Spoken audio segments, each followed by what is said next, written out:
Chapter 718. The Fan Manor's carriage traveled on the road out of the city. It had just passed the West City Gate and was headed toward the country estate in the distance, shrouded in twilight. He entered the palace in the morning and only returned to the manor in the afternoon. Fan Xian did not tarry. He boarded the carriage with Wan, and went to the country estate on the outskirts. Last night, an edict from the palace had come out. The surveillance of the Fan Manor had completely ended. People had thought that the Cold War between the Emperor and Fan Xian had ended. Unexpectedly, after Fan Xian entered the palace to see the Emperor, there was no news of his return from the palace. There wasn't even a related edict. Putting aside what the officials in court and the various powers were guessing, the fact that the Fan Manor's carriage had left just like that still shocked many people. What surprised many people was that the Fan Manor's carriage had smoothly passed through the Jingdo City Guard's inspection. More accurately, it had not been inspected at all. Was the Emperor not worried that Sir Fan Jr. would leave Jingdo in a fit of anger? Although the Emperor's household did not have children running away in anger, the scene on the execution field, as well as the disputes these days, made people scratch their heads in confusion about Fan Xian's response. Many people were worried whether or not Fan Xian would leave Jingdo. It was clear that the Emperor was not worried. Otherwise, he would not have removed all the surveillance outside the Fan Manor or given Fan Xian such freedom. My sister is in the palace, and the Emperor's edict has been sent out. The subordinates and relatives who rely on me to live are all in Jingdo. How can I leave? Fan Xian tilted his head and looked at the autumn scene illuminated by the red twilight outside Jingdo. In a quiet voice, he said, "Bring back Xiaohua and Liangzi. Let's live well in the manor." Lin Wan-er's heart trembled slightly. She didn't know if Fan Xian's words came from the bottom of his heart or if they contained some other meaning. If staying in the Fan Manor and being an idle person was the Emperor's edict, then Lin Wan knew why Fan Xian was forced to accept this edict. The Fan Manor had received a bad piece of news when it opened. That day, Lin Wan had immediately made a decision to have Tang Zijing send the young mistress and young master to the Fan Manor outside the city. She was worried that something would happen later and was prepared to quietly send the children back to Danzhou. However, the manor had just sent news that the carriages sending the children had arrived at the manor and could no longer leave. It was not that there was an army waiting there. Rather, a eunuch was already waiting. Under these circumstances, Tang Zijing did not dare to act rashly. If he truly secretly sent the young master and mistress back to Danzhou, who knew if something would happen on the way? Would the court shed all pretenses of cordiality and snatch these two children into the palace? Fan would be the same with Fan Ruoruo. Fan Xian's brows furrowed slightly. In the end, I still underestimated the meticulousness of the Emperor's thoughts. Now that I think about it, the day you decided to send the children back to Danzhou, something had just happened in the royal study. Chun Pingping had just been sent to the Overwatch Council.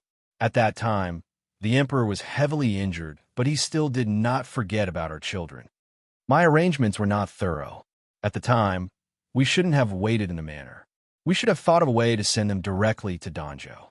A glimmer of darkness flashed through Lin Wan-er's brows. She had not thought that her uncle the Emperor would be so cold and severe that he wouldn't even let go of two children. At that time, you could only contact the First Bureau. My people were scattered outside Jingdo.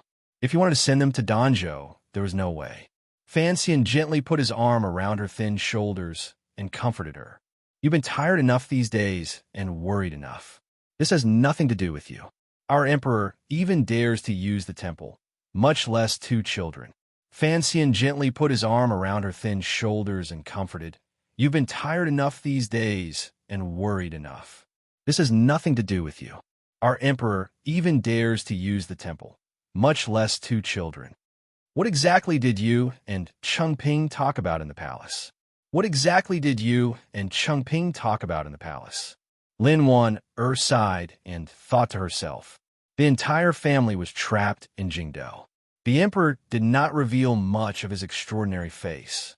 Only this faint threat was enough to make Fan Xian and her not dare to act rashly. Thus, she changed the topic and continued to ask the previous question. She also knew about the matter of the concubines. As intelligent as she guessed the emperor's intentions. Thus, she wanted to hear some of Shufang Palace's reaction from Fan Xian. What can I say? Fan Xian smiled faintly. Hongzhu, that little eunuch, has been by my side the entire time. He has the emperor's edict to send me out of the palace. Can Chengping and I kick him aside?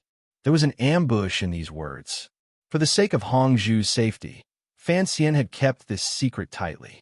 Even the third prince did not know the true relationship between him and Hongzhu. Earlier in Shufang Palace, the third prince had been somewhat rude to Hongzhu. However, there is no need to worry too much.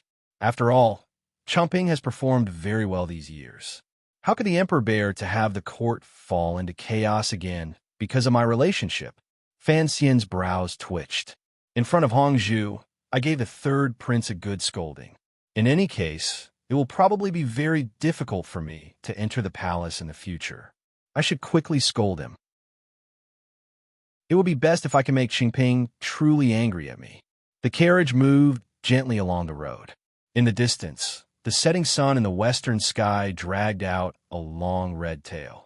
It brushed across the nearby hills, and then the faintly discernible head of Tsang Mountain in the distance. Who can this fool? Lin Wan leaned into his embrace. She felt her heart was unusually heavy. Putting on a show for Hongzhu to see.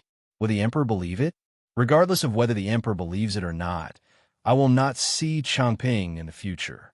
We will also have to cut off contact in Duke's Alley. It would be best if you don't enter the palace as often. Fan Xian gently stroked her face. After a moment of silence, he said, It's best if we don't drag other people into our own matters. Lin Wan straightened her body and looked at him calmly. What do you want the emperor to believe? To believe that Chengping does not have true affection for you? Don't forget that Big Brother is still in Dongi. Each day, he doesn't bring you and your brothers into the palace. The emperor will not be at ease. Isn't the matter of the consort selection clear? Correct. It is separation. Fan Xian looked at his wife and said seriously. Fan Xian gazed at his wife and said seriously. This is a true separation.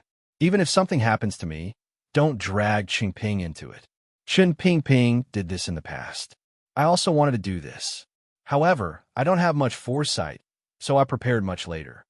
Lin Wan sighed helplessly and said, Based on what you say, the emperor still intends for Chengping to succeed. Then, why is there a consort selection? Just in case. This kind of thing is easy to understand, Fan Xian said with a slight smile. Fan Xian smiled slightly and said, It's only a 10-month pregnancy. How could it be so easy to have a child? Those beauties are only 14 or 15 years old. If they want to be stepmothers, they will have to endure for a few more years. Speaking of this, Fan Xian sank into deep thought. He thought of the problem of the emperor's masculinity. If one carefully calculated the emperor's age, given his great grandmaster realm body, the matter between men and women should not be too difficult. However, he was getting older, so his desires would probably grow thinner. Concerning the after-effects of the tyrannical martial secret, Fan Xian knew better than anyone else. Adding to the discussion he had with Sigu Jian at the end in Dongi, Fan Xian confirmed that the emperor's body no longer had normal meridians. Instead, it had become a completely unobstructed channel or vessel. Only this could allow the physical body to contain so much tyrannical Jinqi. Only then could one point into Kui's body on Dong Mountain and force a great grandmaster to death. No matter how tyrannical it was still tyrannical. It only had the name of the way of the emperor. How could there be a true change? Fan Xian thought of this and raised his brows slightly. He had proven that the emperor's constitution was cold on the outside and dry on the inside. His breathing disturbed his nature. He would probably need to eat a few more lungxiang pills. If he didn't have lungxiang pills to eat, then eating more celery would be good. Garlic? Fan Xian lowered his head slightly and thought about the Imperial Academy of Medicine's conclusion. He prayed to the heavens to ensure that a great grandmaster's body was no different from a mortal's body. Celery, garlic, and bean products, particularly the first one, had a powerful killing effect. Without question, only Fan Xian knew this knowledge. The Imperial Academy of Medicine did not know. Hongzhu did not understand. Even the emperor did not know. Whether or not the tricks Fan Xian had done in secret would bear fruit in the future would depend on whether or not the heavens would help him. As long as the emperor had no more children, then the third prince's position would be as stable as Dong Mountain. This was Fan Xian's hope. Perhaps making the emperor have no more children sounded like a sinister plot. However, Fan Xian did not think so. The emperor already had 3 sons. That was enough. If he had more, it would just create more trouble for the Qing kingdom's future in the fight for the throne. At least he didn't make the Li family die without descendants. Thinking of this, Fan Xian thought of Chun Pingping and couldn't resist smiling. I still have the heart to offer my services, but I have no reason to see a wise ruler. Lin Wonder was slightly surprised to find that Fan Xian was making another poem. Thinking about it closely, she found that this poem only talked about the grievances of an official. She looked at Fan Xian in a daze and wondered if he was truly willing to forget the death by 1,000 cuts in front of the royal palace and the bloody case in Taiping courtyard decades ago. As for the emperor, Yi Qingmei, Chun Pingping, Fan Jian, and that group of old people, Fan Xian had already told Wonder everything. Only now did Lin want to know that in the shadows of the royal palace and behind history, there were so many heartless choices and vengeance. Thus, she did not have the extravagant hope that Fan Xian would actually stay obediently in the manor. However, she heard these 2 lines of poetry. As she thought this, the carriage arrived at the Fan clan's country estate. The entire clan, young and old, had already received the news ahead of time. They waited obediently outside the country estate for the arrival of the young master and mistress. Although Fan Xian no longer had an official position, he was still the backbone of the Fan clan. Other than the vengeance, he still had to shoulder the people his father had entrusted to him. Dusk shone on the gates of the country. Cece was carrying Fan Liang. Shunning, who was wearing a large flowery farmer's clothing, was holding onto her leg. She looked curiously at her parents who were getting off the carriage. She was already 3 years old and had no problem remembering people. Fan Xian accepted Fan Liang's embrace from Cece's hands and quietly said something by her ear. He then smiled and had the people waiting for him quickly disperse. He then pulled Shunning's small hand and walked into the central room. He asked, "Has Xiaohua been good lately?" When they reached the central room, the well-behaved Shunning let go of her father's hand and threw herself into Lin Wan-er's arms. Cece was busy making arrangements for the night's rest. Fan Xian turned his eyes and saw a eunuch in the central room. He nodded toward the eunuch. The eunuch's expression was very ugly. There was also a hint of fear on his face. He quickly went forward and kowtowed to Fan Xian before leaving the country estate. The eunuch's figure disappeared through the door. Only then did Teng Zijing walk out on his crutch and spit at the figure's back. "Pay attention to hygiene," Fan Xian said with a smile. In the 4th year of the Qing calendar, Teng Zijing had been heavily injured in order to protect him. One of his legs had been broken by an assassin. Although he had gotten much better after being nursed back to health, he often used a crutch at home. Teng Zijing looked at him and said with shame, "I was useless and was unable to send the young master and young mistress away."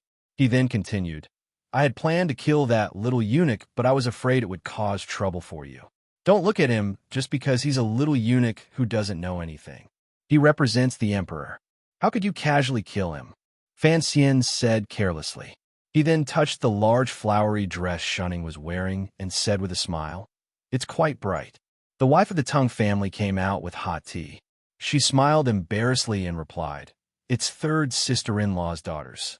It shouldn't have been worn by the young mistress." But Teng Zijing scratched his head and said, "These days, there's no way to get news from the manor. The elders in the clan discussed it with my family and thought it would not be difficult to hide it from that little eunuch. We were just worried that there might be an ambush from the court along the way. Thus, we planned to disguise the young mistress and young master as country children. If something happened, we would see if we could secretly send them away." Fan Xian's heart jumped. He knew what the people in the clan were preparing to do. He then thought of the bloody case in Taiping courtyard on Lujing River. Buruo's biological mother, seemed to be like the wife of the Tung family in front of him. His face darkened, and he said, "In the future, don't think about such foolish things. How can you hide it from others? Don't harm other people's children for nothing." Seeing that Tung Zijing only made a casual sound of agreement and did not take it seriously, Fan Xian sighed in his heart and scolded, "The elders in the clan can be said to be foolish. How could you all be so foolish?" Fortunately, the Fan Manor had opened and Fan Xian had rushed over. Nothing had happened, so there was no need to say these things now. However, thinking of the clan members who had welcomed him at the entrance of the country estate earlier, even someone as cold as Fan Xian couldn't help but be moved. His heart was moved, but he sank into an even deeper worry.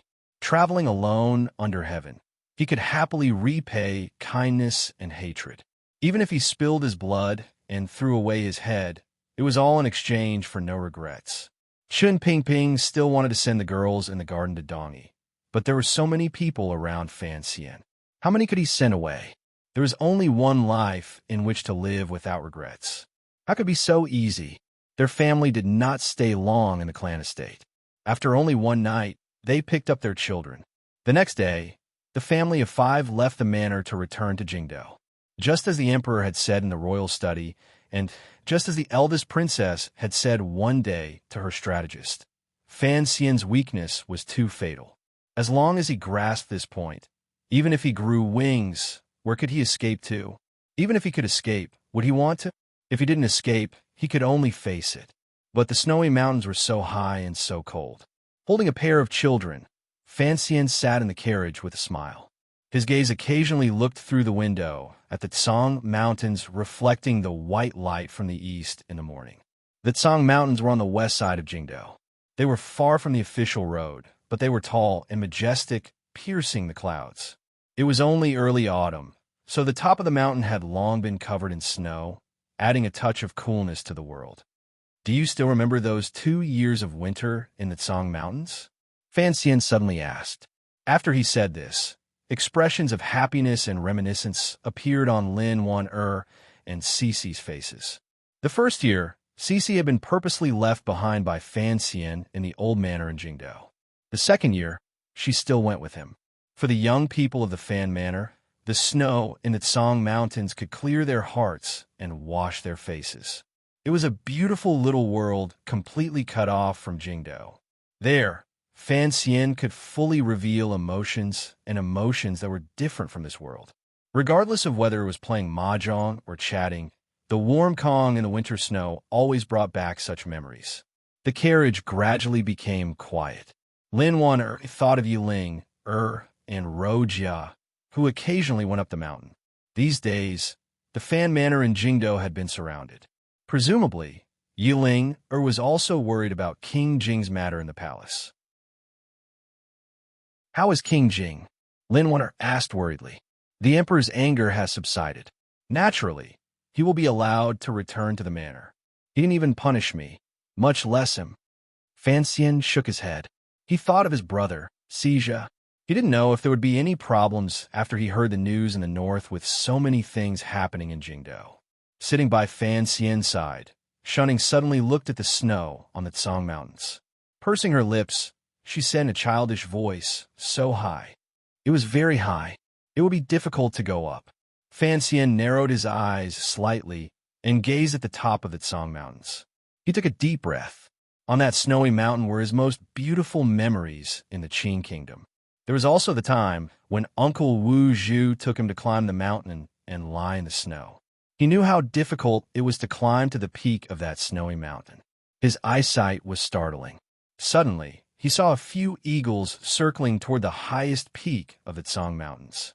Unconsciously, he pointed to Shunning and said, "Look, if you can actually go up, it would actually be very beautiful." Chapter 719.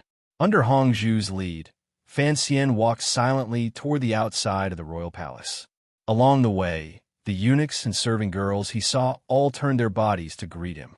Occasionally, a new person who had just entered the palace would not be able to react and would be taught a good lesson by a ranked elder. Fan Xian did not have the energy to pay attention to these things. He just walked blindly.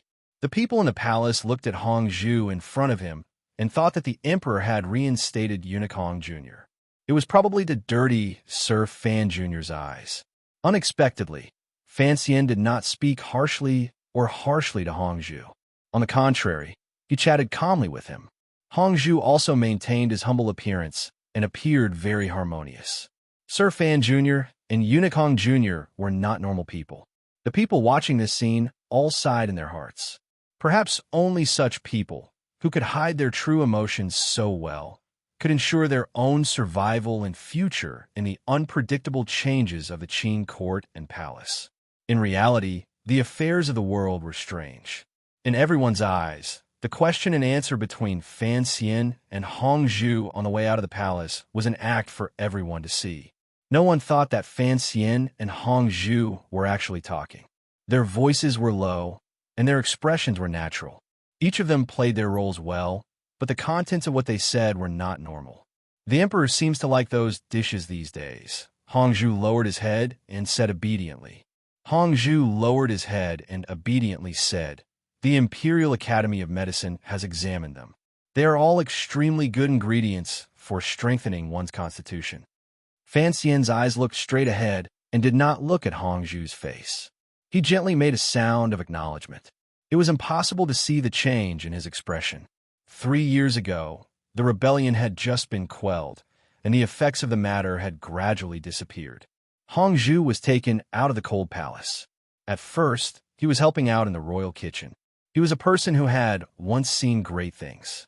Adding to that his own cleverness and Fan Xian's secret help, not only did his days pass by easily, but he also gradually gathered some power in his hands. Later, Hong Zhu followed Eunuch Dai to work, but it did not weaken his influence on the royal kitchen. What Hong Zhu said to Fan Xian at this moment was the little secret between the two of them. More accurately, it was Fan Xian's little secret. Even Hong Zhu himself did not know why Sir Fan Jr. wanted to influence the food ingredients the royal kitchen sent to the emperor. Hong Zhu was not worried that Fan Xian would poison the emperor.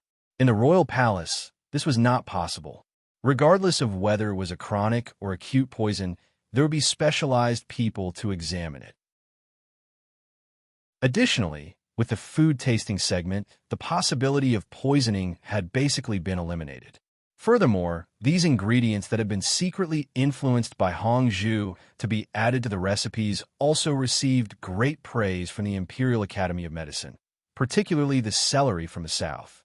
Because of its cool nature and sweet taste, it had the effect of clearing away heat and eliminating irritability, as well as curing extreme heat and irritating thirst. It was recommended by the doctors of the Imperial Academy of Medicine to be placed on the emperor's daily dining table. Not being poisonous was the most basic requirement. Hong Zhu didn't know if there were any problems with the emperor's body. However, seeing that the celery, which could cure baths, clear away heat, and eliminate irritability, was so highly valued by the Imperial Academy of Medicine, perhaps the emperor's body truly did have internal problems. Hong Zhu lowered his head slightly and glanced at Fan Xian. He did not see his true emotions. He thought to himself, in the current situation, Sir Fan Jr. is still worried about the emperor's body. Is he really a loyal official and filial son? Unfortunately, Sir Fan Jr. was a sentimental person. It would probably be difficult for him to let go of Director Chen's death and obtain the emperor's happiness again. The road out of the palace from the royal study was not far. However, Fan Xian had already received an edict earlier to go to Shufang Palace to see Yi Guipin and the third prince. Thus, Hong Zhu took him in the direction of the inner palace. The reason the emperor had such an edict was perhaps because from now on, Fan Xian would truly become an idle person in Jingdou. It would be difficult for him to have another opportunity to enter the palace. Walking outside Shufang Palace, Fan Xian heard waves of young women's laughter coming from inside. His brows furrowed slightly. Why had the royal palace suddenly become so lively? He turned his head to look at Hong Zhu and asked, "The madams and young ladies of the Duke's Alley are entering the palace to pay their respects today? Why are there so many people?" "They are the beauties waiting to be selected." because they have to wait for the candidates sent up by the various provinces next month. These dozen beauties will have to stay in the palace for a bit longer. Gui Pin has probably summoned them today and will have to follow some rules, Hong Zhu replied quietly. Fan Xian listened to this news with a startled expression. For a moment, he could not come back to his senses. These days, he had been under house arrest in the Fan Manor. Later, he had been busy with those secret plans and had not paid attention to the rumors about the consorts in Jingdou. It was not until now that he learned that the emperor was preparing to take a wife again. Just like Gui Pin and the third prince, Fan Xian did not spend too much time before he sensed the hidden meaning behind the consorts. His brows furrowed. He knew that not only was he moving, but the emperor was also moving. Furthermore, if the emperor did not move, it would be fine. Once he moved, it would be his sword pointing at the future and giving him the strongest warning. There was a glimmer of confusion and apology in his heart. This apology was for the mother and son in Shufang Palace. In this world, there were not many people like the mother and son who truly trusted a powerful aide from outside the palace. This kind of trust was rare. Now, because of him, they were going to face an unpredictable danger. Fan Xian's heart was uneasy. Seeing Fan Xian stand silently in front of Shufang Palace, Hong Zhu thought he was thinking that there were beauties inside and that it was not appropriate for him to enter to see the empress and the third prince. In a quiet voice, he asked, "It is my fault. How about you come back another day?" Fan Xian smiled and said, "Why wouldn't I come in? Not following the rules. I have never been a person who abides by the rules. The emperor has given me an edict, so I came to see. If I still don't come to see, who knows when the next opportunity to enter the palace will be." As he spoke, Fan Xian was already striding toward Shufang Palace. The two eunuchs guarding the palace door had come with the beauties. They did not know who Fan Xian was. Seeing a young man wearing a plain cotton robe charging into the palace, they couldn't help but jump in fright. Although they did not know Fan Xian to be able to stay in the palace, they were all clever people. They did not dare to stop him. One of them followed behind Fan Xian and lowered his voice to greet him. The other charged into Shufang Palace to inform the people inside. Once he entered Shufang Palace, he heard a wave of panicked shouts and the sound of clothes being adjusted. Most of them were curious gazes. Fan Xian had come too quickly. The eunuch did not have time to say anything, and the palace girls did not have time to prepare anything before he entered the palace. Suddenly, countless pairs of eyes focused on him. The atmosphere in the kingdom of Qing was relatively civilized. Although they were deep in the palace, and men and women had to be on guard, suddenly seeing a young man enter the palace, these girls only lowered their voices and exclaimed a few times. They were not so embarrassed that they wanted to die, nor were they so perverted as to cry out loud. Amidst the forcefully suppressed panic, Fan Xian smiled warmly and bowed seriously toward Gui Pin in the middle. "Auntie, it is quite lively here today." However, Fan Xian had already formally broken off relations with the emperor in the royal study. Although the emperor still had a death grip on his weakness, and he couldn't do anything, in terms of his personality, he no longer wanted to hide anything. He faintly revealed a carefree spirit of not caring about anything. Gui Pin was the sister of Lady Lu. When Fan Xian first entered the palace, she had been very fond of this jade-like little boy. Now that Fan Xian had long grown up, their relationship had long been very close. In private, Gui Pin always wanted Fan Xian to call her aunt. She had not expected that with so many people in the palace, Fan Xian would still call her like this. Gui Pin smiled slightly and said, "How old are you to be so cheeky?" These words seemed unhappy, but they were actually a reminder and a question. Fan Xian looked at her and shook his head. He smiled. A glimmer of worry appeared at the corner of Gui Pin's brows. Fan Xian's behavior today was too strange. It looked like although the conversation in the royal study had not reached the worst result, it did not have any signs of getting better. Thinking of this, Gui Pin's heart felt like a large stone was pressing down on it. It was heavy. She forced a smile and said, "Why did you want to enter the palace today?" Everyone in the palace knew Fan Xian's purpose for entering the palace. This was just a formality. Fan Xian explained a bit. At this time, Xinger had already moved an embroidered stool over. This former little serving girl had now become the most senior serving girl in Shufang Palace and had the most power to speak. Fan Xian looked at her delicate face and smiled. He even found a moment to chat casually. Only then did he seriously say to Iguipin, "Other than seeing the Emperor also ordered me to see the third prince's homework." The worry between Iguipin's brows grew stronger and stronger. She thought to herself, "Is he here to say goodbye?" However, the young lady of the Fan family was in the palace, and there were hundreds of people in the Fan Manor and the Duke's Manor. Would Fan Xian actually dare to leave? For a moment, she couldn't help but have many things she wanted to ask Fan Xian. However, the beauties present were all looking curiously at this young man, so she couldn't ask. Iguipin's heart was very irritated. She wanted to chase all of these teenage girls out of the palace. Fan Xian looked at her expression and knew that this concubine had misunderstood. He smiled and said, "Where is the prince?" This was finding an excuse to leave. After all, he was sitting in a room full of the emperor's future concubine. She was like his little stepmother. Fan Xian only wanted to use this opportunity to see the hidden meaning of the concubine selection. He didn't want to stay here forever. Pinger is in the back. You can go by yourself. Iguipin felt a headache coming on. She looked at him and shook her head. The serving girl Xinger gazed at Fan Xian and smiled. She led him to the back. Hong Zhu followed closely behind. In the eyes of the bystanders, this was the emperor ordering Hong Zhu to keep an eye on him. As Fan Xian walked into the back of the hall, the atmosphere immediately relaxed. From the moment he entered, the dozen beauties forced themselves to calm down after a slight panic. They wanted to display the bearing of a royal family in front of the concubine. However, looking at the young official's handsome face and confident bearing, how could these girls, who were only 14 or 15 and usually found it difficult to even step out of the front door, completely calm down?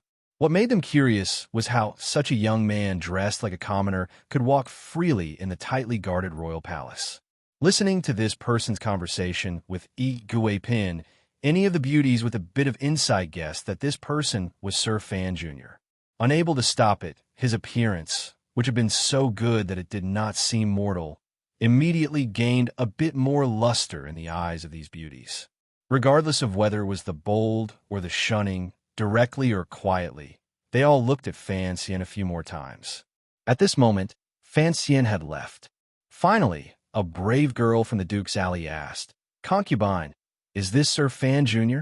With Iguipin's nod of confirmation, these beauties couldn't help but begin to discuss in whispers. After all, they were still young girls. They had been bored in the palace for a few days and had suddenly met the legendary Sir Fan Jr. It was no wonder they were so excited. They had even tossed the admonitions at home before they entered the palace and the warnings of the teaching nannies in the palace to the back of their minds. However, there were a few arrogant beauties who just sat calmly to the side.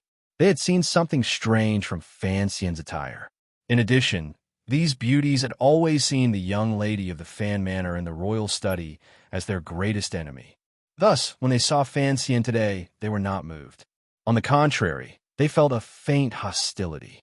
Things have already been said to this extent, yet the emperor still wants you to go to Shufang Palace.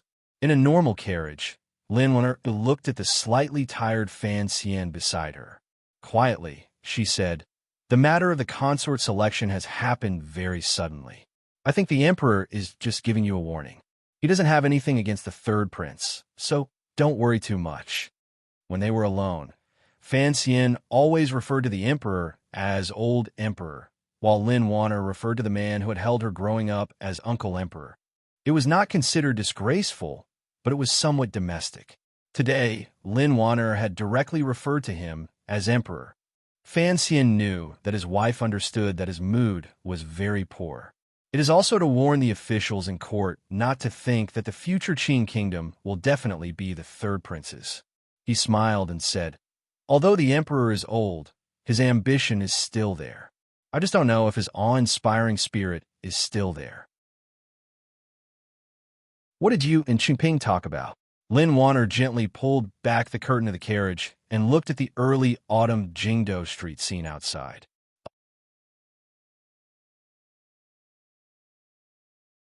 Chapter 720. The Fan Manor's carriage traveled on the road out of the city. It had just passed the West City Gate and was headed toward the country estate in the distance, shrouded in twilight. He entered the palace in the morning and only returned to the manor in the afternoon. Fan Xian did not tarry. He boarded the carriage with Wan, and went to the country estate on the outskirts. Last night, an edict from the palace had come out. The surveillance of the Fan Manor had completely ended. People had thought that the Cold War between the Emperor and Fan Xian had ended. Unexpectedly, after Fan Xian entered the palace to see the Emperor, there was no news of his return from the palace. There wasn't even a related edict. Putting aside what the officials in court and the various powers were guessing, the fact that the Fan Manor's carriage had left just like that still shocked many people. What surprised many people was that the Fan Manor's carriage had smoothly passed through the Jingdo City Guard's inspection. More accurately, it had not been inspected at all. Was the Emperor not worried that Sir Fan Jr. would leave Jingdo in a fit of anger? Although the Emperor's household did not have children running away in anger, the scene on the execution field, as well as the disputes these days, made people scratch their heads in confusion about Fan Xian's response. Many people were worried whether or not Fan Xian would leave Jingdo. It was clear that the Emperor was not worried. Otherwise, he would not have removed all the surveillance outside the Fan Manor or given Fan Xian such freedom. My sister is in the palace, and the Emperor's edict has been sent out. The subordinates and relatives who rely on me to live are all in Jingdo. How can I leave? Fan Xian tilted his head and looked at the autumn scenery illuminated by the red twilight outside Jingdo. In a quiet voice, he said, "Bring back Xiaohua and Liangzi. Let's live well in the manor." Lin Wan'er's heart trembled slightly. She didn't know if Fan Xian's words came from the bottom of his heart or if they contained some other meaning. If staying in the Fan Manor and being an idle person was the Emperor's edict, then Lin Wan'er knew why Fan Xian was forced to accept this edict. The Fan Manor had received a bad piece of news when it opened. That day, Lin Wan'er had made a decision at the first instant. She had Teng Zijing take the young mistress and the young master to the Fan Manor outside the city. She was worried that something would happen later and was prepared to quietly take the children back to Danzhou. However, the country estate had only sent news today. It turned out that the carriages taking the children had arrived at the country estate and could no longer leave. It was not that there were soldiers waiting there. Rather, a eunuch was already waiting. Under these circumstances, Teng Zijing did not dare to act rashly. If he truly secretly sent the young master and mistress back to Danzhou, who knew if something would happen on the way? Would the court shed all pretenses of cordiality and snatch these two children into the palace? Just like Fan Ruoro, Fan Xian furrowed his brows slightly and said, "In the end, I still underestimated the meticulousness of the Emperor's thoughts. Now that I think about it, the day you decided to send the children back to Danzhou, something had just happened in the royal study. Qin Pingping had just been sent to the Overwatch Council. At that time, the Emperor was heavily injured, but he still did not forget about her children." The glimmer of a cold smile rose to the corners of his lips. Truly, the Emperor's kindness is vast and mighty. As officials, we should thank him. It was my lack of thorough arrangements. Back then, we shouldn't have waited in the country estate. We should have thought of a way to send them directly to Danzhou. A glimmer of darkness flashed through Lin Wan'er's brows. She had not thought that her uncle the Emperor would be so cold and severe that he wouldn't even let go of two children. At that time, the most you could contact was the First Bureau. My people were all scattered outside Jingdo. If you wanted to send them to Danzhou, there was no way. Fan Xian gently put his arm around her thin shoulders and comforted her. "You've been tired enough these days and worried enough. This has nothing to do with you. Our Emperor even dares to use the temple, much less two children. What exactly did you and Chengping talk about in the palace?" Lin Wan'er sighed and thought to herself that the entire family was trapped in Jingdo. The Emperor did not show much of his extraordinary face. Only this faint threat was enough to make Fan Xian and her not dare to act rashly. Thus, she changed the topic and continued to ask the previous question. She also knew about the matter of the concubines. As intelligent as she was, she guessed the emperor's intentions. Thus, she wanted to hear some of Shufang Palace's reaction from Fan Xian. What can I say? Fan Xian smiled faintly and said, Hong Zhu, that little eunuch has been by my side the entire time. He has the emperor's edict to send me out of the palace. Can Chengping and I kick him aside? There was an ambush in these words. For the sake of Hong Zhu's safety, Fan Xian had kept this secret tightly. Even the third prince did not know the true relationship between him and Hong Zhu. Earlier in Shufang Palace, the third prince had indeed been rude to Hong Zhu. However, there's no need to worry too much. After all, Chengping has performed very well these years. How could the emperor bear to have the court fall into chaos again because of my relationship? Fan Xian's brows twitched. In front of Hong Zhu, I gave the third prince a good scolding. In any case, it will probably be very difficult for me to enter the palace in the future. I should quickly scold him. It would be best if I can make Chengping truly angry at me. The carriage moved gently along the road. In the distance, the setting sun in the western sky dragged out a long red tail. It brushed across the nearby hills, and then the faintly discernible head of Tsang Mountain in the distance. Who do you think you can fool? Lin Wan leaned into his embrace. Her mood was unusually heavy. Putting on a show for Hong Zhu to see. Will the emperor believe it? Regardless of whether the emperor believes it or not, I will not see Chengping in the future. We will also have to cut off contact in Duke's Alley. It would be best if you don't enter the palace as often. Fan Xian gently stroked her face. After a moment of silence, he said, It's best if we don't drag other people into our own matters. Lin Wanner straightened her body and looked at him calmly. What do you want the emperor to believe? To believe that Chengping does not have true affection for you? Don't forget that Big Brother is still in Dongi. Each day, he doesn't bring you and your brothers into the palace. The emperor will not be at ease. Isn't the matter of the consort selection clear? Correct. It is a separation. Fan Xian gazed at his wife and said seriously, It is a true separation. Even if something happens to me, don't drag Chengping into it. Chen Pingping did this in the past. I also wanted to do this. However, I don't have much foresight, so I prepared much later. Lin Wanner sighed helplessly and said, Based on what you say, the emperor still intends for Chengping to inherit the throne. Then, why is there a consort selection? Just in case. This kind of thing is easy to understand. Fan Xian smiled slightly. It's only a 10-month pregnancy. How could it be so easy to have a child? Those beauties are only 14 or 15 years old. If they won't be stepmothers, they will have to endure a bit longer. Speaking of this, Fan Xian sank into deep thought. He thought of the problem of the emperor's masculinity. If one carefully calculated the emperor's age, given his great grandmaster realm body, the matter between men and women should not be too difficult. However, he was getting older, so his desires would probably grow thinner.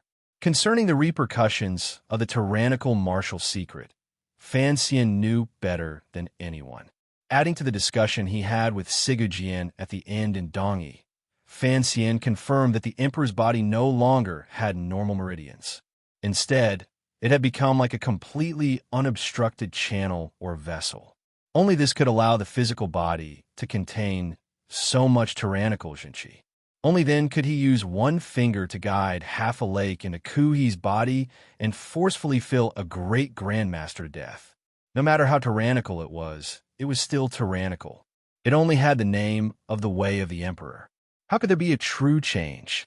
Fan Xian thought of this and raised his brows slightly. He had proven that the emperor's constitution was cold on the outside and dry on the inside. His breathing disturbed his nature. He probably needed to eat a few more Lungxiang pills. If he didn't have Lungxiang pills to eat, then eating more celery would be good. Garlic? Fan Xian lowered his head slightly and thought about the Imperial Academy of Medicine's conclusion. He prayed to the heavens to ensure that a great grandmaster's body was no different from a mortal's body. Celery, garlic, and bean products, particularly the first one, had a powerful killing effect. Without question, only Fan Xian knew this knowledge. The Imperial Academy of Medicine did not know. Hong Zhu did not understand. Even the Emperor did not know. Whether or not the tricks Fan Xian did in secret would bear fruit in the future would depend on whether or not the heavens would help. As long as the Emperor did not have any more children, then the third prince's position would be as stable as Dong Mountain. This was Fan Xian's hope. Perhaps making the Emperor have no more children sounded like a sinister plot. However, Fan Xian did not think so. The Emperor already had 3 sons. That was enough. If he had more, it would just create more trouble for the Qing kingdom in the fight for the throne. At least, he did not make the Li family die without descendants. Thinking of this, Fan Xian thought of Chen Pingping and couldn't resist smiling. I still have the heart to offer, but have no reason to see a wise ruler. Lin Wen'er was slightly surprised to find that Fan Xian was making another rare poem. Thinking about it closely, she found that this poem only talked about the grievances of an official.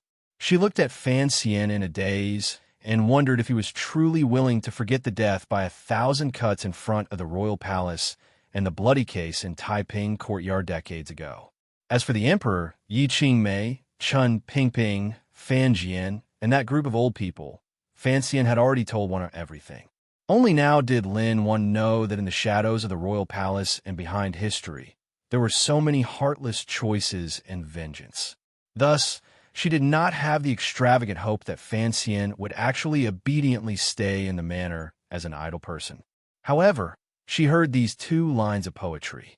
As she thought this, the carriage arrived at the Fan clan's country estate. The entire clan, young and old, had already received the news ahead of time. They waited obediently outside the country estate for the arrival of the young master and mistress. Although Fan Xian no longer had an official position, he was still the backbone of the Fan clan. Other than the vengeance, he still had to shoulder the people his father had entrusted to him. Dusk shone on the gates of the country. Cece was carrying Fan Liang. Shunning, who was wearing a large flowery farmer's clothing, was holding onto her leg. She looked curiously at her parents, who were getting off the carriage. She was already 3 years old and had no problem remembering people. Fan Xian accepted Fan Liang's embrace from Cece's hands and quietly said something by her ear. He then smiled and had the people waiting for him quickly disperse. He then pulled Shunning's small hand and walked into the central room. He asked, "Has Xiaohua been good lately?" When they reached the central room, the well-behaved Shunning let go of her father's hand and threw herself into Lin Wen'er's arms. Cece was busy making arrangements for the night's rest. Fan Xian turned his eyes and saw a eunuch in the central room. He nodded toward the eunuch. The eunuch's expression was very ugly. There was also a hint of fear on his face. He quickly went forward and kowtowed to Fan Xian before leaving the country estate. The eunuch's figure disappeared through the door.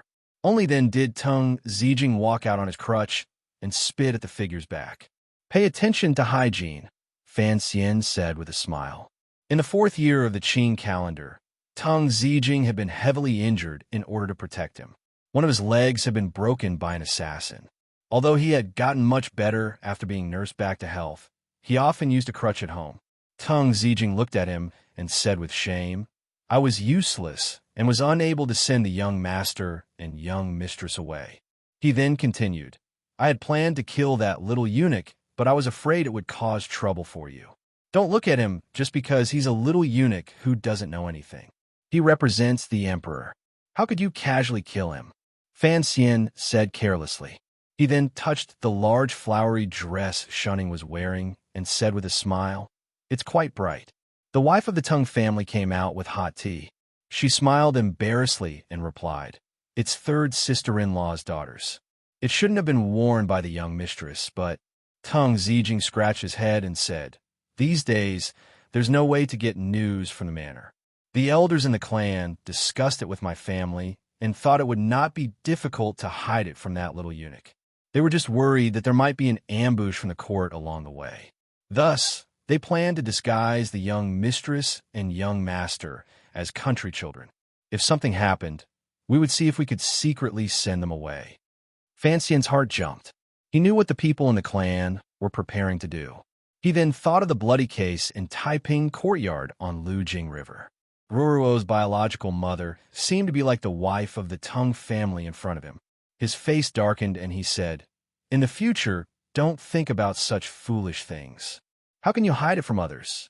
Don't harm other people's children for nothing." Seeing that Tang Zijing only made a casual sound of agreement and did not take it seriously, Fan Xian sighed in his heart and scolded, "The elders in the clan can be said to be foolish. How could you all be so foolish?" Fortunately, the fan manor had opened and Fan Xian had rushed over. Nothing had happened, so there was no need to say these things now. However, thinking of the clan members who had welcomed him at the entrance of the country estate earlier, even someone as cold as Fan Xian couldn't help but be moved. His heart was moved, but he sank into an even deeper worry. Traveling alone under heaven, he could happily repay kindness and enmity. Even if he spilled his blood and threw away his head, it was all in exchange for no regrets. Chun Pingping still wanted to send the girls in the garden to Dongyi, but there were so many people around Fan Xian. How many could he send away? There was only one life in which to have no regrets. It was not an easy matter. Their family did not stay long in the clan estate. After only one night, they picked up their children. The next day, the family of 5 left the manor to return to Jingdo. Just as the emperor had said in the royal study, and just as the eldest princess had said one day to her strategist, Fan Xian's weakness was too fatal. As long as he grasped this point, even if he grew wings, where could he escape to? Even if he could escape, would he want to? If he didn't escape, he could only face it. But the snowy mountains were so high and so cold. Holding a pair of children, Fan Xian sat in the carriage with a smile. His gaze occasionally looked through the window at the Tsang Mountains, reflecting the white light from the east in the morning. The Tsang Mountains were on the west side of Jingdo. They were far from the official road, but they were tall and majestic, piercing the clouds. It was only early autumn, so the top of the mountain had long been covered in snow, adding a touch of coolness to the world. Do you still remember those 2 years of winter in the Tsang Mountains? Fan Xian suddenly asked. After he said this, expressions of happiness and reminiscence appeared on Lin Wan'er and Cece's faces. The first year, Cece had been purposely left behind by Fan Xian in the old manor in Jingdo. The second year, she still went with him.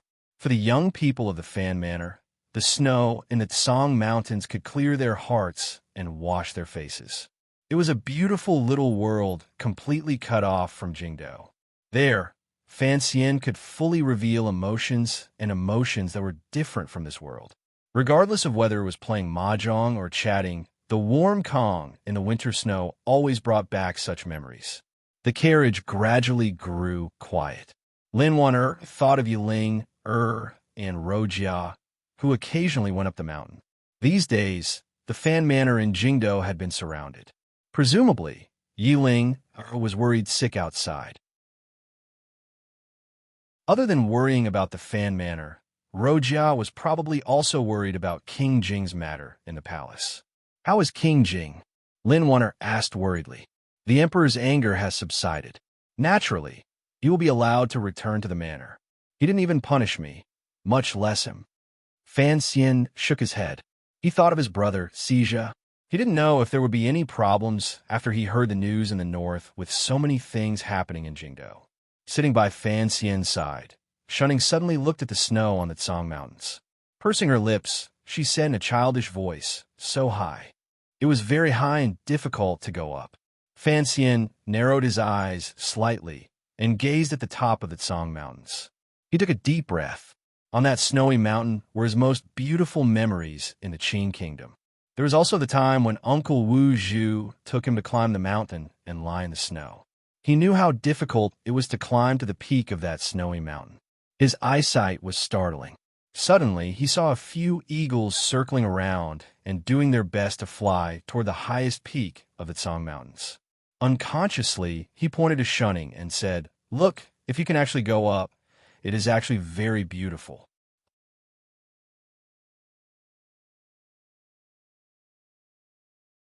Chapter 721.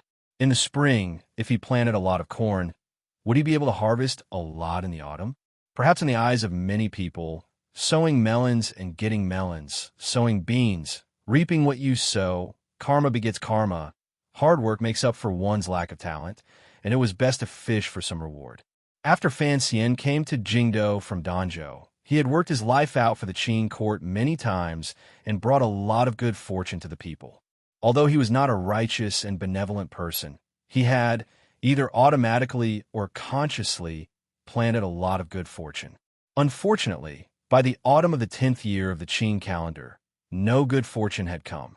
All of his official positions had been taken away, and all of his power had been taken away. All of the family he cared about had become disguised hostages. He had become a commoner.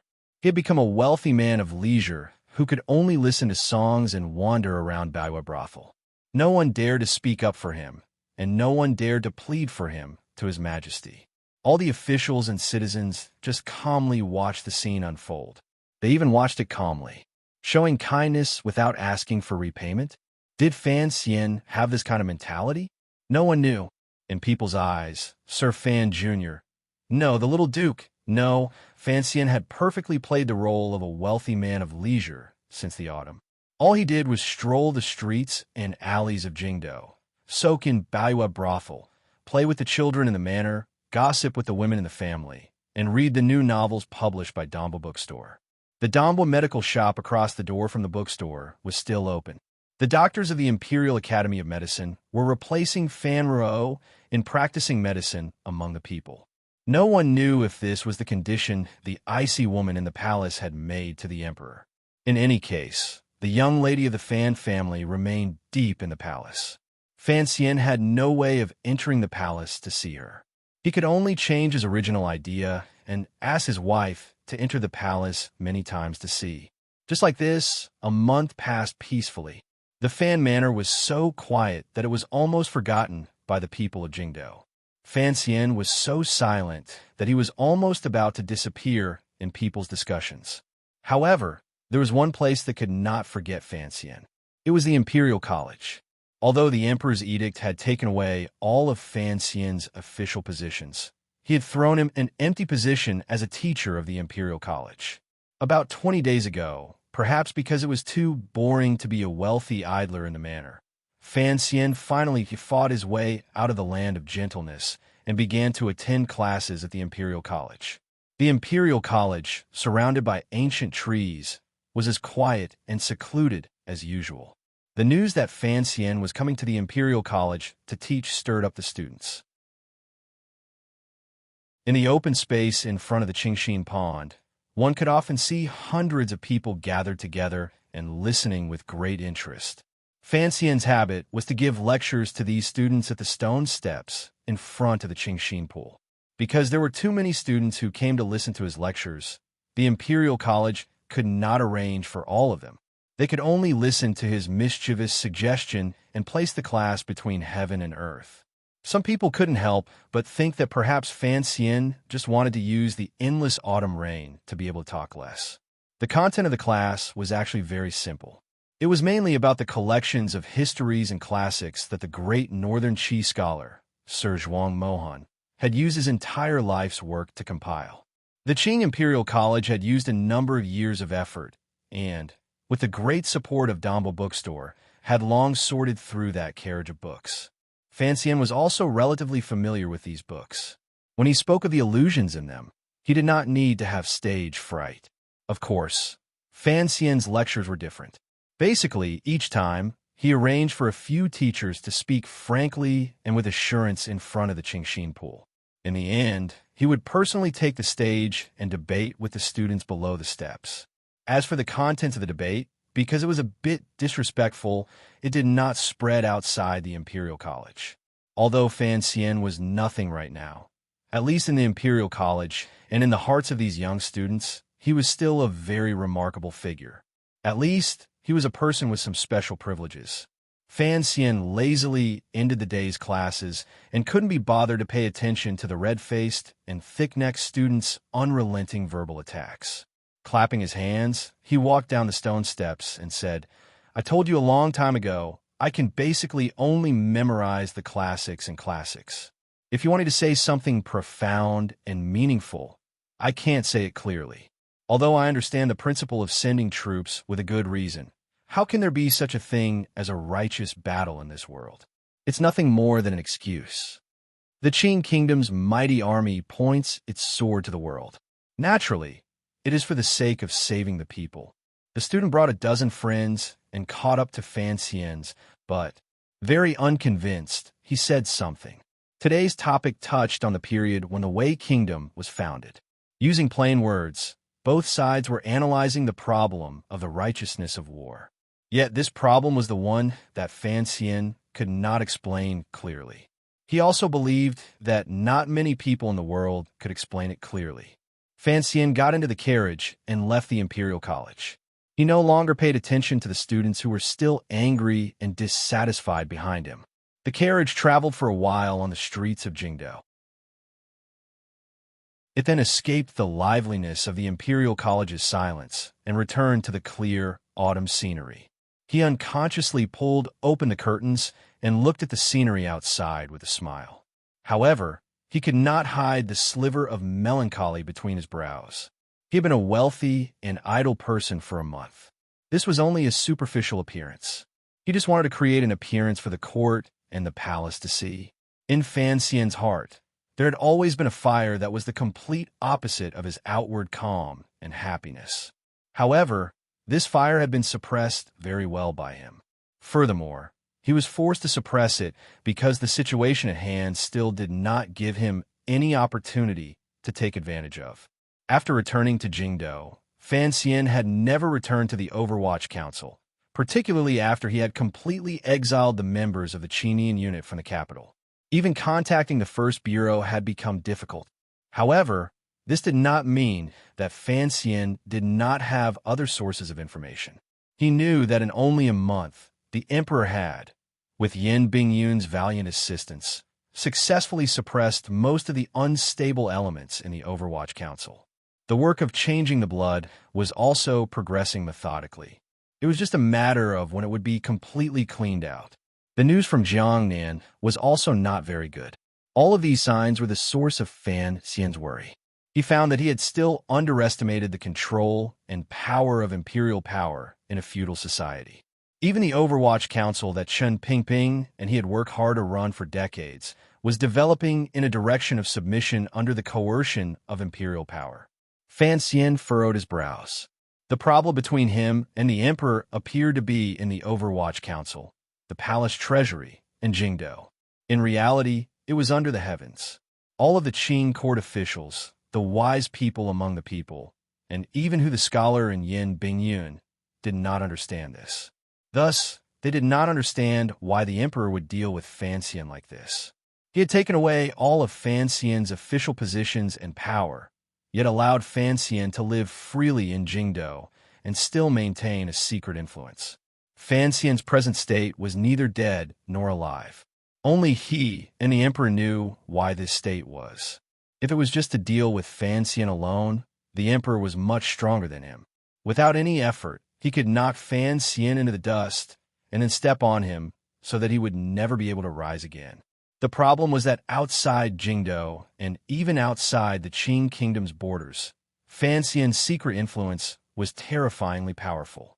Even with the emperor's confidence and pride, he could not underestimate this level of valiance. Thus, the emperor had Fan Xian stay in Jingdou, neither dead nor alive. Then he slowly and steadily whittled away at Fan Xian's influence outside Jingdou. At the same time, he had to cut off Fan Xian's invisible hands that stretched outside the country's borders. This was a process of quantitative change leading to qualitative change. If he did not eliminate Fan Xian's influence to the point where the Qing court could bear the risk, the emperor would not actually kill him. Even if Fan Xian died, if Dongyi and Shiliang truly fell into chaos, the emperor would not want to see this scene. If the emperor could perfectly control these problems, then what was so important about Fan Xian's life or death? The carriage arrived at Baoyue brothel with familiarity. Fan Xian got off the carriage and entered the building with his hands behind his back. He walked directly toward the courtyard by the lake in the back. He didn't even glance at the figure at the end of the street behind him. The person watching Fan Xian was an ascetic monk. No one knew how many ascetic monks were watching him in secret. The problem was that ascetic monks could not get close to women. Fan Xian entered Baiwa brothel, so they couldn't follow. Passing through the slightly cool lake surface and the breeze, Fan Xian walked into the courtyard that had been set aside for him. Looking at the increasingly charming and beautiful brothel owner in front of him, he smiled and said, "What new songs do you have to listen to today?" Qing covered her mouth and smiled. "Young master doesn't write poetry anymore. Will there be any good songs for you to listen to?" It had already been a number of years since Fan Xian had searched the brothel. Yet, this Qing woman did not show any signs of aging. Fan Xian looked at her with narrowed eyes and smiled. He didn't say anything more. In reality, there was no need for the spies of the internal court to keep an eye on him. Everyone in Jingdo knew that Sir Fan Jr. had long become a half-crippled rich man of leisure. His greatest pleasure was to come find the girls in Baiwa brothel. A rich man of leisure. Fan Xian truly lived up to this reputation.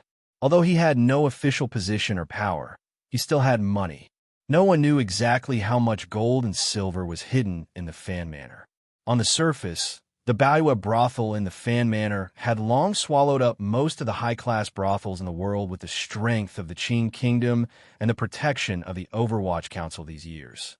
Under the rules and regulations Fan Xian had single-handedly made, Baiwa brothel had already opened all over the world. It would not be an exaggeration to say that it had already unified the brothel industry. Baiwa brothel's nominal owners and shopkeepers, Chanli and Sangwon, were still developing businesses in Dongyi. They had already extended their hands into northern Qi Shanjing. Everything was going smoothly. No matter where they were prominent figures. Of course, everyone knew that Fan Xian stood behind them. Fan Xian lay on the soft couch and contentedly accepted the two girls' massages. His eyes were closed, but his brain was spinning quickly. Baiwa brothel was in the end an industry. The court could not be too shameless about it. The palace also did not want to completely destroy the Fan Manor's reputation, so they had left Fan Xian such a comfortable place. What comforted him the most was that it was clear that the people of this era had, in the end, underestimated the usefulness of a brothel in terms of intelligence. A few years ago, Fan Xija and the Third Prince, these two brats, were lawless and out of control. They had created a business that had now become one of Fan Xian's trump cards. What excuse did the court use for Su Wenmao's dismissal? Fan Xian asked with slightly lowered eyes after the courtyard had quieted down. As Fan Xian's trusted aide and a court official, Su Wenmao could not leave his post without permission. He could only wait helplessly for the court to act. Not long ago, an edict had been sent directly to the 3 large workshops in Northmin to bring Su Wenmao back to the capital. This was originally a very secretive matter. Because of the existence of Baiwa brothel, Fan Xian knew about it earlier than most people in Jingdo. Because he had long been mentally prepared, Fan Xian was not shocked or angry. He only thought worriedly about whether the people the Qinian little group had sent to Northmin had been explained clearly to Su Wenmao. He believed that Su Wenmao, a cheerful second-in-command, would not stupidly oppose the court head-on. However, he was worried that time was too tight and Su Wenmao would not be able to arrange enough people in the palace treasury. The palace treasury was Fan Xian's second route. The palace treasury transport company had already been completely taken over by the emperor, but Fan Xian would not allow this route to be directly cut off by the palace. If it was to be cut, it had to be done by Fan Xian. Furthermore, once the knife was cut down, it would make the Qing court feel bone-deep pain. Thinking of this, he thought of the heavily guarded 10-family village to the north of Dongyi, the 3 large workshops, the royal palace, and the one in his mind. A glimmer of a smile rose to the corners of Fan Xian's lips. The hands in his sleeves slowly tightened into fists. In Shiliang Road, Deng Ziyu had successfully escaped from the court's secret net. However, no one knew where he was hiding. Since there was no news of Deng Ziyu's death in the intelligence reports, Fan Xian felt very comforted. However, The members of the Fourth Bureau were now without a leader. He didn't know if they could withstand the pressure from the Overwatch Council in Jingdo. The order Hong Yiqing had received was to first go into the grasslands to find that person and then come back to contact the powers in Dingzhou and Qingzhou. He hoped that everything would be in time. Gong Jian has already arrived in Dingzhou, Shi Qing said with her head lowered. Fan Xian was silent and speechless. He had indeed not thought that the emperor's reaction would be so fast. He had actually moved the commander of the imperial army directly to Dingzhou to hold down the fort. Although Li Hongcheng had led troops in Dingzhou for a number of years, his foundations were still shallow. Gong Jian was also an old member of the Dingzhou army. His experience and contributions were there. Hongcheng would probably not be able to withstand it and would be forced back to Jingdo. If he wanted to think of a way for Hongcheng to remain in Dingzhou and control a portion of the military power that belonged to him, then he had to make Shiliang fall into chaos first. Fan Xian furrowed his brows tightly. He realized that everything had long left his control. He could only hope that the first group of people he sent to the grasslands would be able to quickly contact Hu Ge and have the Hu people on the grasslands go against the heavens and first launch an attack in this early winter. Things were too chaotic and complicated. How could Fan Xian truly be idle? He glanced at Shi Qing helplessly and asked, "How is the investigation of the Ministry of Work corruption case going?" Sir Yang. Shi Qing glanced at him worriedly. Yesterday, the case was decided. This afternoon, the Supreme Court will issue a clear verdict. Although she had once belonged to the second prince, under Fan Xian's coercion these years, she had long been unable to have second thoughts. Furthermore, as a woman from a brothel, she knew that the young man in front of her was faintly different from all the nobles in Jingdo. She wanted to be the second Sang one, but not the second Yuan Ming. Thus, seeing Sir Fan Jr.'s right and left arms being torn off one by the court, she couldn't help but feel terrified and afraid. Fan Xian glanced at the light on the surface of the lake. He was silent for a moment and then said, "It's afternoon. I'll go get him." From the time the case of Yang Wanli, the vice minister of the river department of the Ministry of Works, was reported to the time the case was handed from the Ministry of Justice to the Supreme Court had only taken a dozen days. This kind of efficiency was enough to make one sigh in admiration even in the history of the Qing kingdom. Those who didn't know the inside story would probably think that the emperor's edict to clean up the bureaucracy had suddenly become real in the Qing kingdom's 10 years. As for the true officials, when they saw this scene, they couldn't help but sigh and feel cold, because they all knew what kind of person Yang Wanli was. He was a capable and honest official who had endured for 2 whole years on the embankment of the great river. Yang Wanli was one of Fan Xian's 4 disciples. The silver that Sir Fan Jr. had privately raised had flowed like water through the river transport governor's yamen and into the riverbanks. It had all passed through his hands. If he had truly wanted to be greedy, it would not have been the few thousand liang of silver stated in the crime report. Instead of eating the fat meat, he was going to take the bribes from the Ministry of Works yamen. Furthermore, all of the officials knew that Yang Wanli's family was very strict and treated his subordinates very leniently. Putting aside the Overwatch Council's salary that was many times that of court officials, just the 3 officials who held positions in the Qing Kingdom were actually supported by the Fan Manor every year. A mere few thousand liang of silver was not a difficult matter.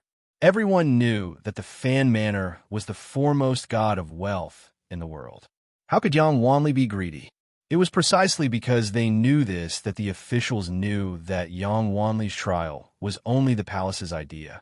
Under the single-handedly arranged by Scholar He of the Hall of Governmental Affairs, the trial proceeded quickly. Today, the Supreme Court was going to pass judgment.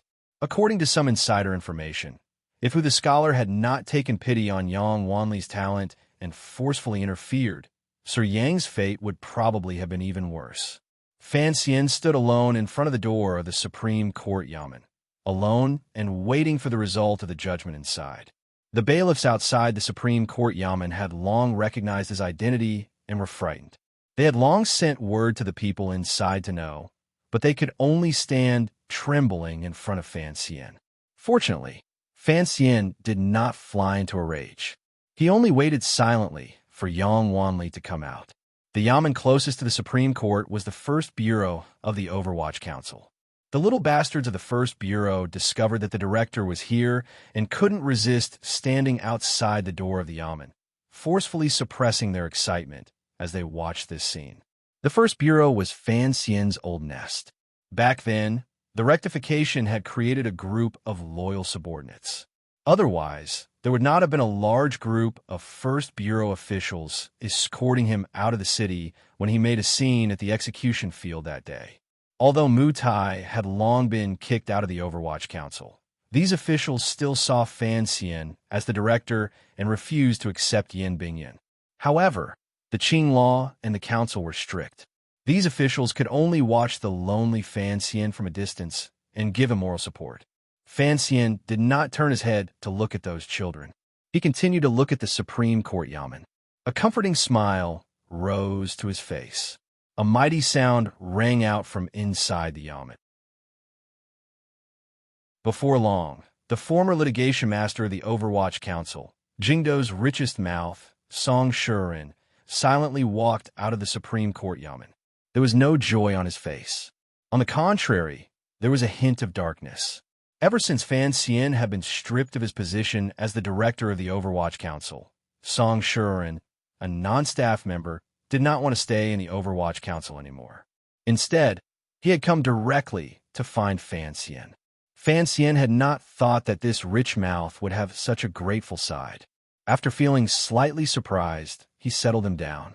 Coincidentally, the court was beginning to clean up Fan Xian's people. For the sake of the court's face, they could not use the methods of special agents. Everything had to respect the Qing law. Thus, Fan Xian had sent him out. At least, he had to help his subordinates obtain a relatively fair ending. Looking at Song Shuren's expression, Fan Xian's eyes narrowed slightly. Right now, I can't enter the yamen. That's why I'm asking you. We've all seen the case. There's no reason we can't win. We know that the court has arranged for witnesses and evidence, but there's nothing we can do. Song Shuren sighed and looked at Fan Xian. Didn't you also use this method to punish the Ming family in Jiangnan? Fan Xian's heart trembled slightly. His voice was suppressed to a cold line. In a stern voice, he said, I don't expect to help Wan Li escape punishment. However, the victory I speak of, at least, I have to see him right now. 3 years in prison. Song Shuren said dejectedly. Working for Sir Fan Jr. was like going against the entire court on his own. No matter how he fought this case, he would lose. How can there be such a thing as a prisoner? Fan Xian angrily rebuked him. 3,000 taels of silver, at most 3,000 li. The law of the Qing kingdom clearly states that returning the stolen goods and returning the money can be considered crime. How did you fight this lawsuit? Song Shuren wanted to say something, but stopped. He forced a smile and said, Naturally, the Qing law is written like this. Originally, returning the stolen money and discussing the crime had already been agreed upon yesterday. However, when Scholar he came to see the trial today, he erased this clause and changed it to imprisonment. His own way. Hearing this familiar name, Fan Xian did not get angry. On the contrary, he smiled. After a moment of silence, he took out a banknote from his clothes.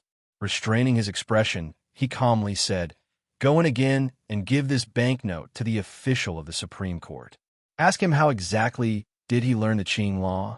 Do you want me to personally stand out and fight this lawsuit with him? Song Shuren accepted the banknote and looked at the 30,000 liang on it. After a moment of silence, he gritted his teeth, stamped his feet, and walked back up the yamen.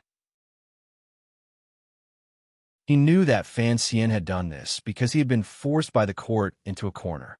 For the sake of Yang Wanli's life and death, Fan Xian could only stand out and sell his not-so-old face.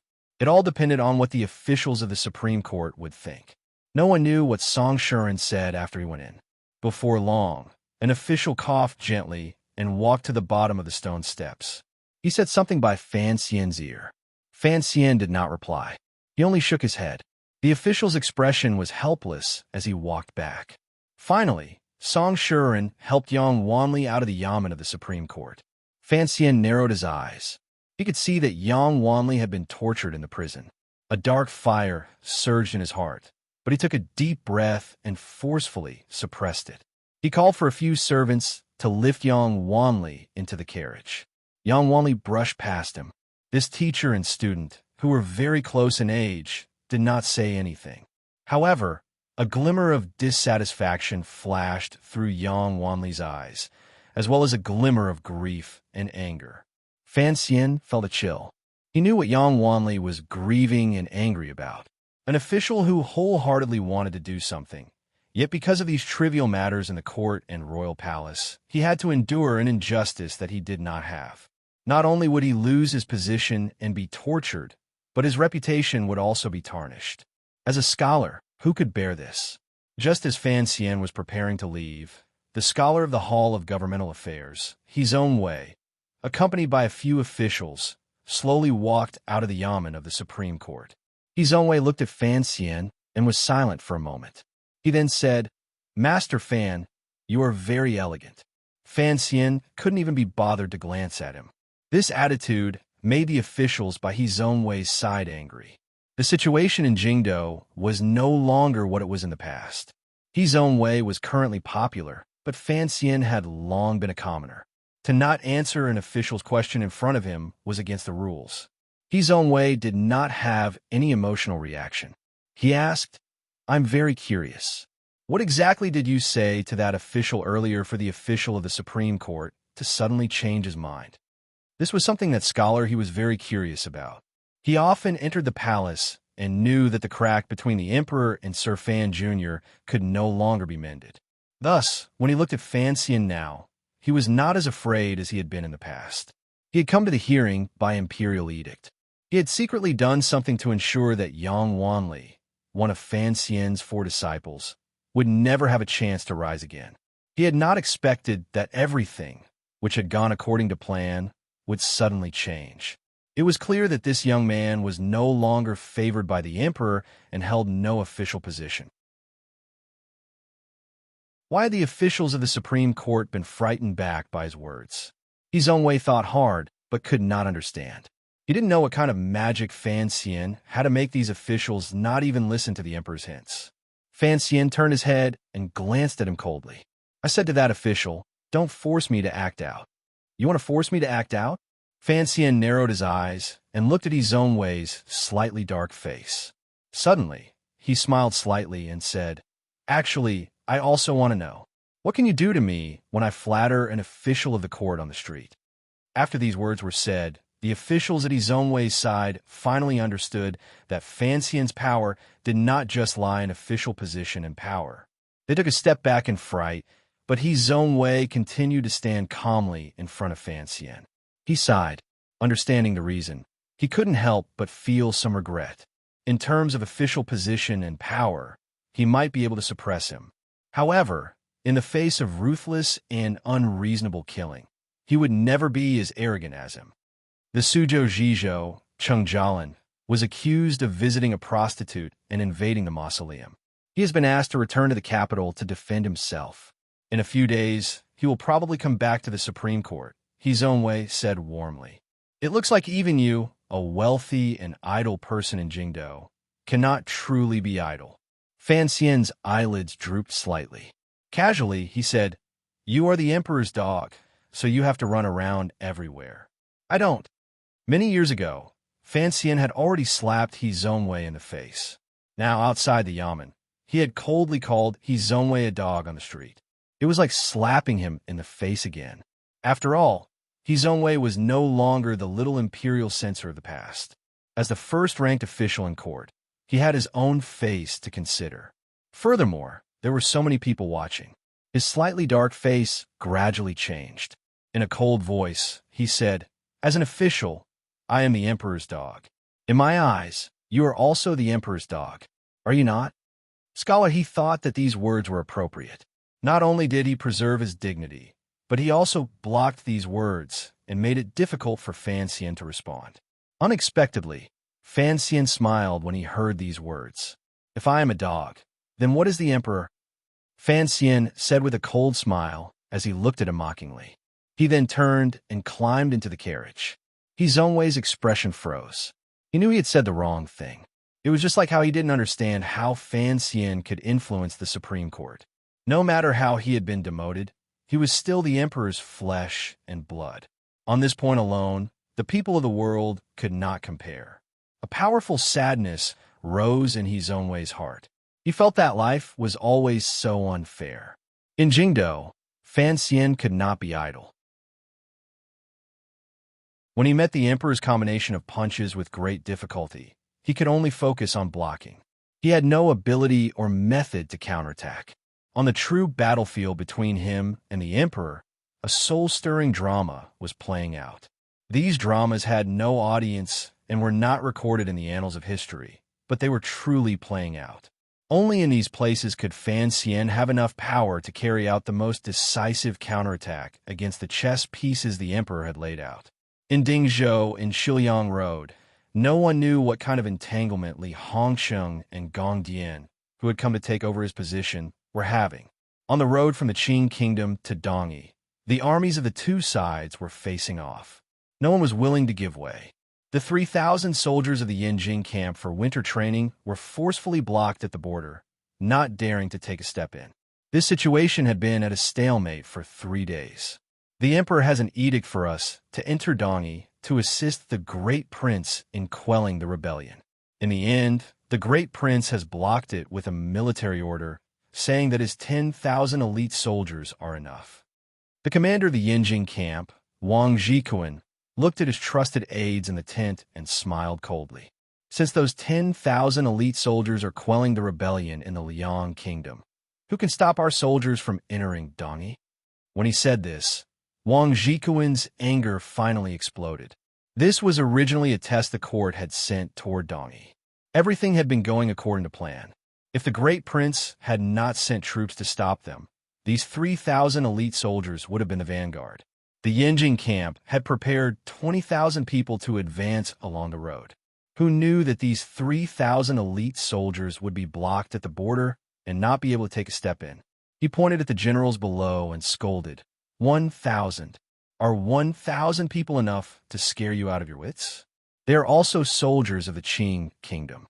Do they actually dare to attack the army sent by the court? Those are the Black Knights, a general said in a trembling voice. Chen Pingping is dead, and Sir Fan Jr. is under house arrest in Jingdo. Who knows if these Black Knights, who kill without batting an eye, will actually pull out their swords. The corners of Wang Zhikuan's eyes twitched slightly, but he didn't curse angrily.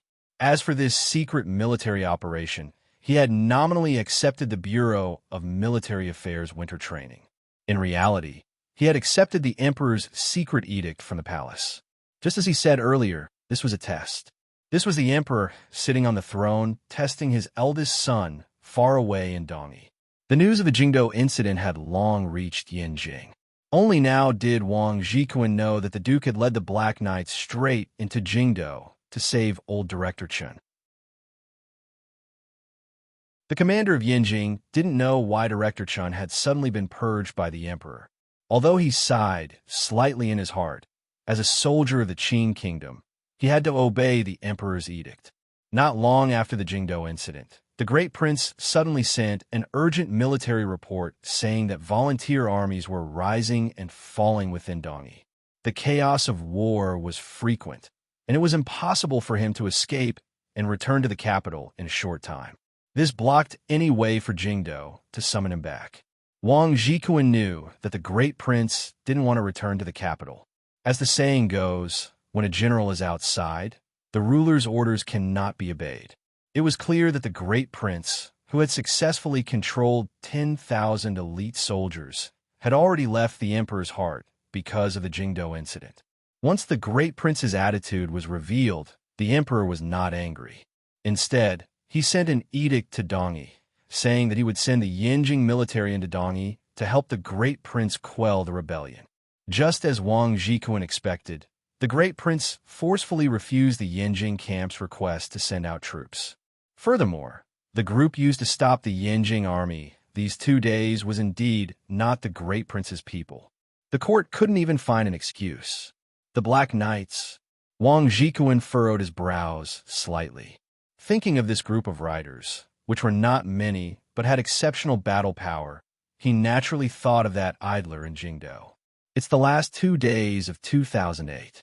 I had wanted to write a separate chapter to canvas for votes and review, but I changed my mind and decided to leave it for when Qingyu was finished. A friend has said that the flavor of Qingyu has changed recently and is no longer sunny. I would like to explain this a little. Qingyu has actually not been sunny for a long time. With such a dead person, there is no sunlight. Ever since I started writing Qingyu, I have always had an opinion that Fan Xian is not like a transmigrator. How should I explain this? I will leave this question for the last time as it takes up too many words. Of course, if there are friends who have noticed this, presumably you will know that my attitude toward transmigrators has long been made clear. However, I have always been curious. What should a transmigrator be like? In reality, human nature really has not evolved. Modern people, ancient people, and other people, as long as they are people, they are all equally ugly and beautiful. I almost forgot again. I seriously recommend to everyone Zhang Yu, the Fat Tabby Cat's new work, Song of the Heavenly Sword. The book number is 112-1194. It is said that this author is a very gay and serious author. His writing speed is slow, but the quality is very good. From the day he wrote to the day he was reincarnated, presumably many friends like him. I am the same. This book is a wuxia novel. Those who write wuxia novels in this marketplace, without question, have invested far more in the battle of the spirit than in the battle of business. This kind of attitude has already ensured the quality of this book. I deeply believe this.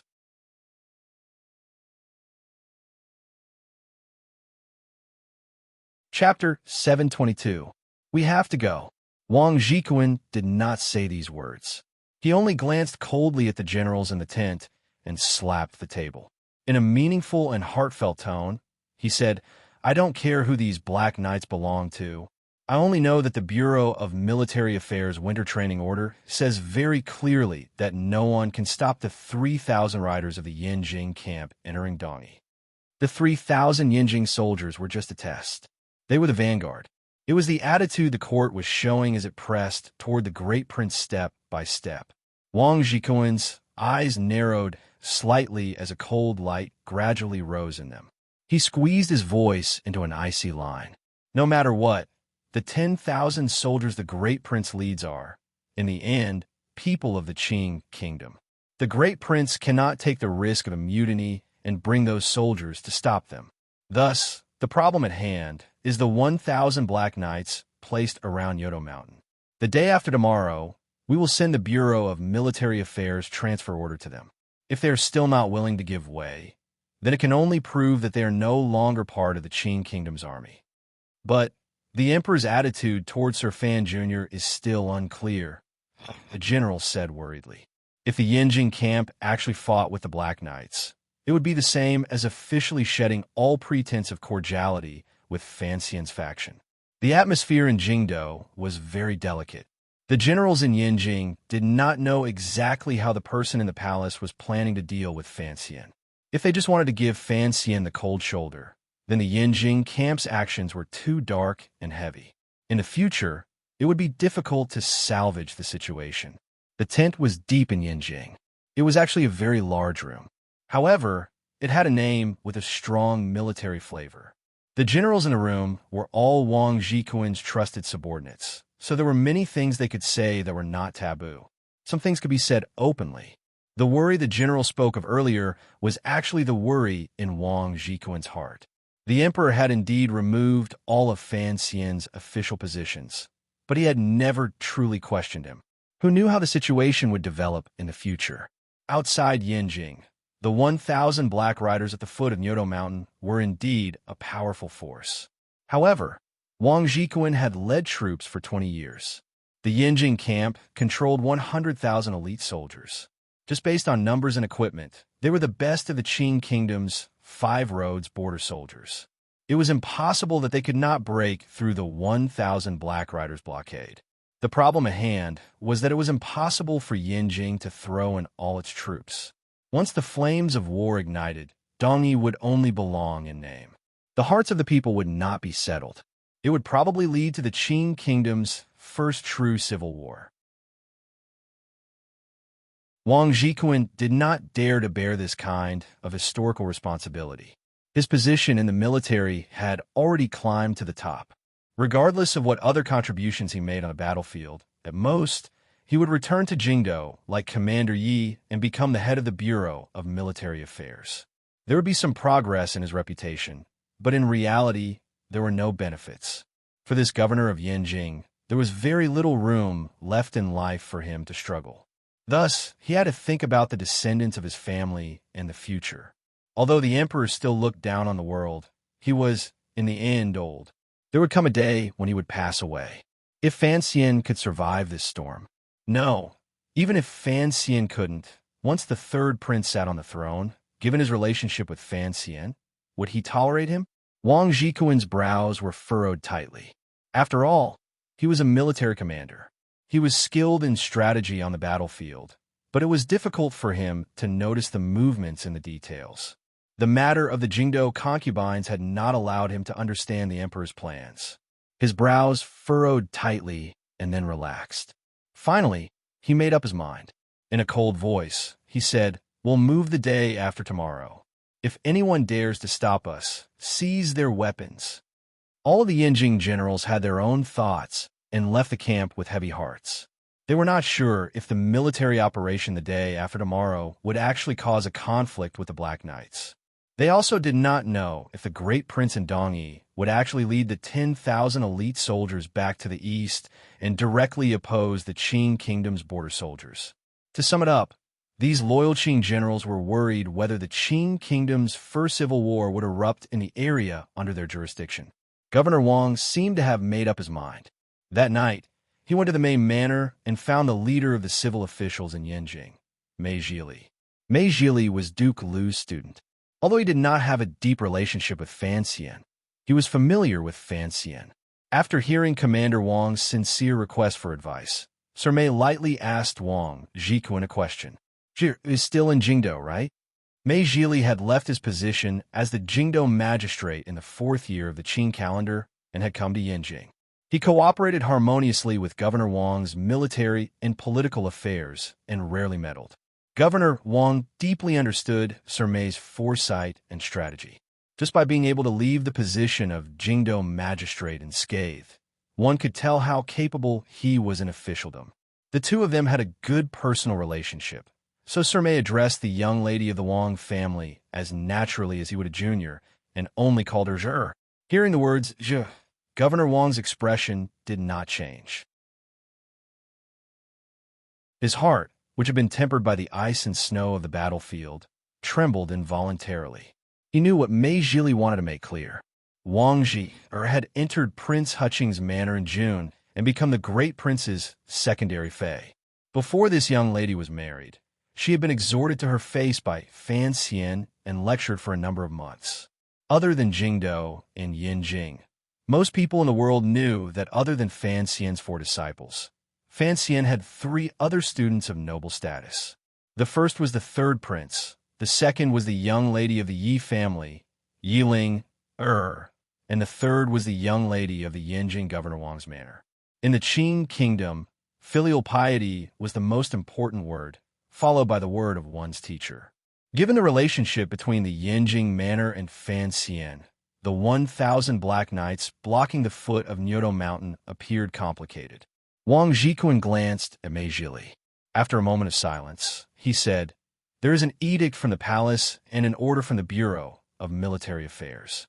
Even if it will incite some discussion in the future, this matter has to be done." "Governor, you misunderstand." Mei Zhili's eyes were focused on his nose, and his nose was focused on his heart. He had already escaped the political whirlpool of Jingdo for a number of years. Originally, he had no intention of participating in this major matter. However, he was born in the manor of Duke and had too deep a connection with Yi Guipin and the 3rd prince in the palace. Although he was currently in Yanjing, if he wanted to escape in the future, it would probably be very difficult. Thus, tonight, he had spoken these words clearly in front of Wang Zhikuan. The teacher-student relationship between Sir Fan Jr. and Zhi is certainly worrisome. Most importantly, Mei Zhili sighed and looked at Wang Zhikuan. You want to send troops to Dongyi, but anyone with eyes can see that the great prince is no longer listening to Jingdo's edict. Is a secondary fey of the manor. Have you thought about this problem? If the great prince truly takes over Dongyi and makes himself king, even if you gather 100,000 soldiers in Yanjing and take down Dongyi, what will Zhi do in the manor? Wang Zhikuan had guarded the Qing kingdom's borders for many years and had suffered hardships. At the age of 40, he had a daughter. He loved her like a treasure and couldn't help being arrogant and willful. This created Wang Tong's bad habits. Fortunately, Fan Xian had forcefully suppressed her bad temper. Every time he thought of this, Wang Zhikuan felt a bit of gratitude towards Sir Fan Jr. However, after being pointed out by Mei Zhili, he said in a daze, perhaps Sir Fan Jr. had long predicted the present situation? Is that why, contrary to everyone's expectations, he used his status as an official of Taichung Temple to facilitate the great prince's marriage to Zhi? Thinking of this, Wang Zhikuan's heart chilled. He had not thought that the Duke would have such deep and far-sighted plans. It truly made one's heart tremble. Wang Zhikuan's position was truly awkward. Although the Yanjing camp was powerful, Dongyi, where its blade was pointed, was already within the range of the great prince and Fan Xian's power. Yet, these two young nobles had an inextricable connection to Wang Zhikuan. One was his son-in-law, and the other was his daughter's teacher. Mei Zhili thought for a moment, and then said, as for what Sir Fan Jr. was thinking at the beginning, there is no point in you and me guessing now. However, there is something I must remind you. If I can think of the problem here, then the person in the palace can also think of it. Yet, the palace still hasn't done anything to Yanjing. He raised his head and glanced at Wang Zhikuan lightly. If Sir Fan Jr. had truly predicted the present situation, then it can only be said that he had great foresight. Governor, you hold the fort in Yanjing, yet you are targeting Dongyi. If the emperor suspects that you are not diligent enough, then no matter who comes, it will probably be difficult to solidify the Yanjing military's morale. Thus, Dongyi's safety will be a bit more guaranteed. My loyalty to the emperor can be seen by the sun and moon. If Fan Xian wants to use this, it won't work. There was no anger in Wang Zhikuan's words. Mei Zhili nodded and said, it is clear that Sir Fan Jr.'s arrangements have not been effective. Jingdo has not done anything to Yanjing. In the end, the emperor is a wise ruler and trusts you greatly. Even a military order from the Bureau of Military Affairs and the secret edict from the palace are actually a test the emperor has given you. Wang Zhikuan was stern. He raised his fist in a salute and said, I have learned my lesson. Mei Zhili's expression remained serious. Slowly, he said, but, Governor, are you really not going to consider Tong anymore? Consider the discussion of the world? If you can truly subdue Dongyi in one battle, you will be a meritorious official of the Qing kingdom. Once civil war breaks out and the flames of war continue, the pressure from all sides will be piled onto your shoulders. But what can I do?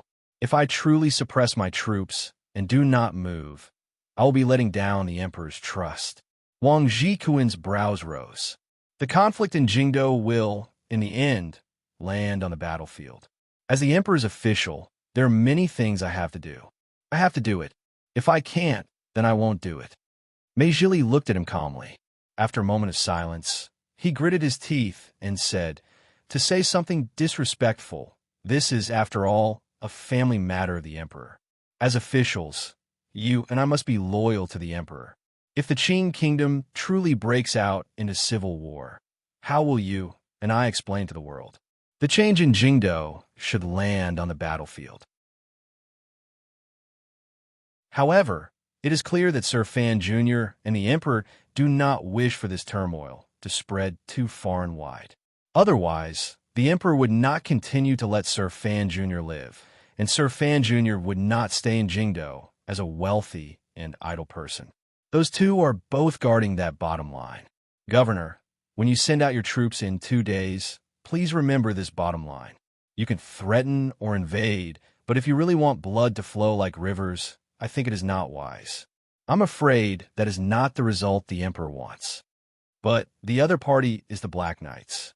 Those wolf cubs of the Overwatch Council do not know what it means to retreat, Wang Jikuan said with his eyes closed. This is too difficult to grasp. You have to send out troops, but you can't actually fight. You can't ruin the Emperor's grand plan, but you also have to prevent the situation from becoming too serious. Speaking of this, Governor Wang let out a deep sigh.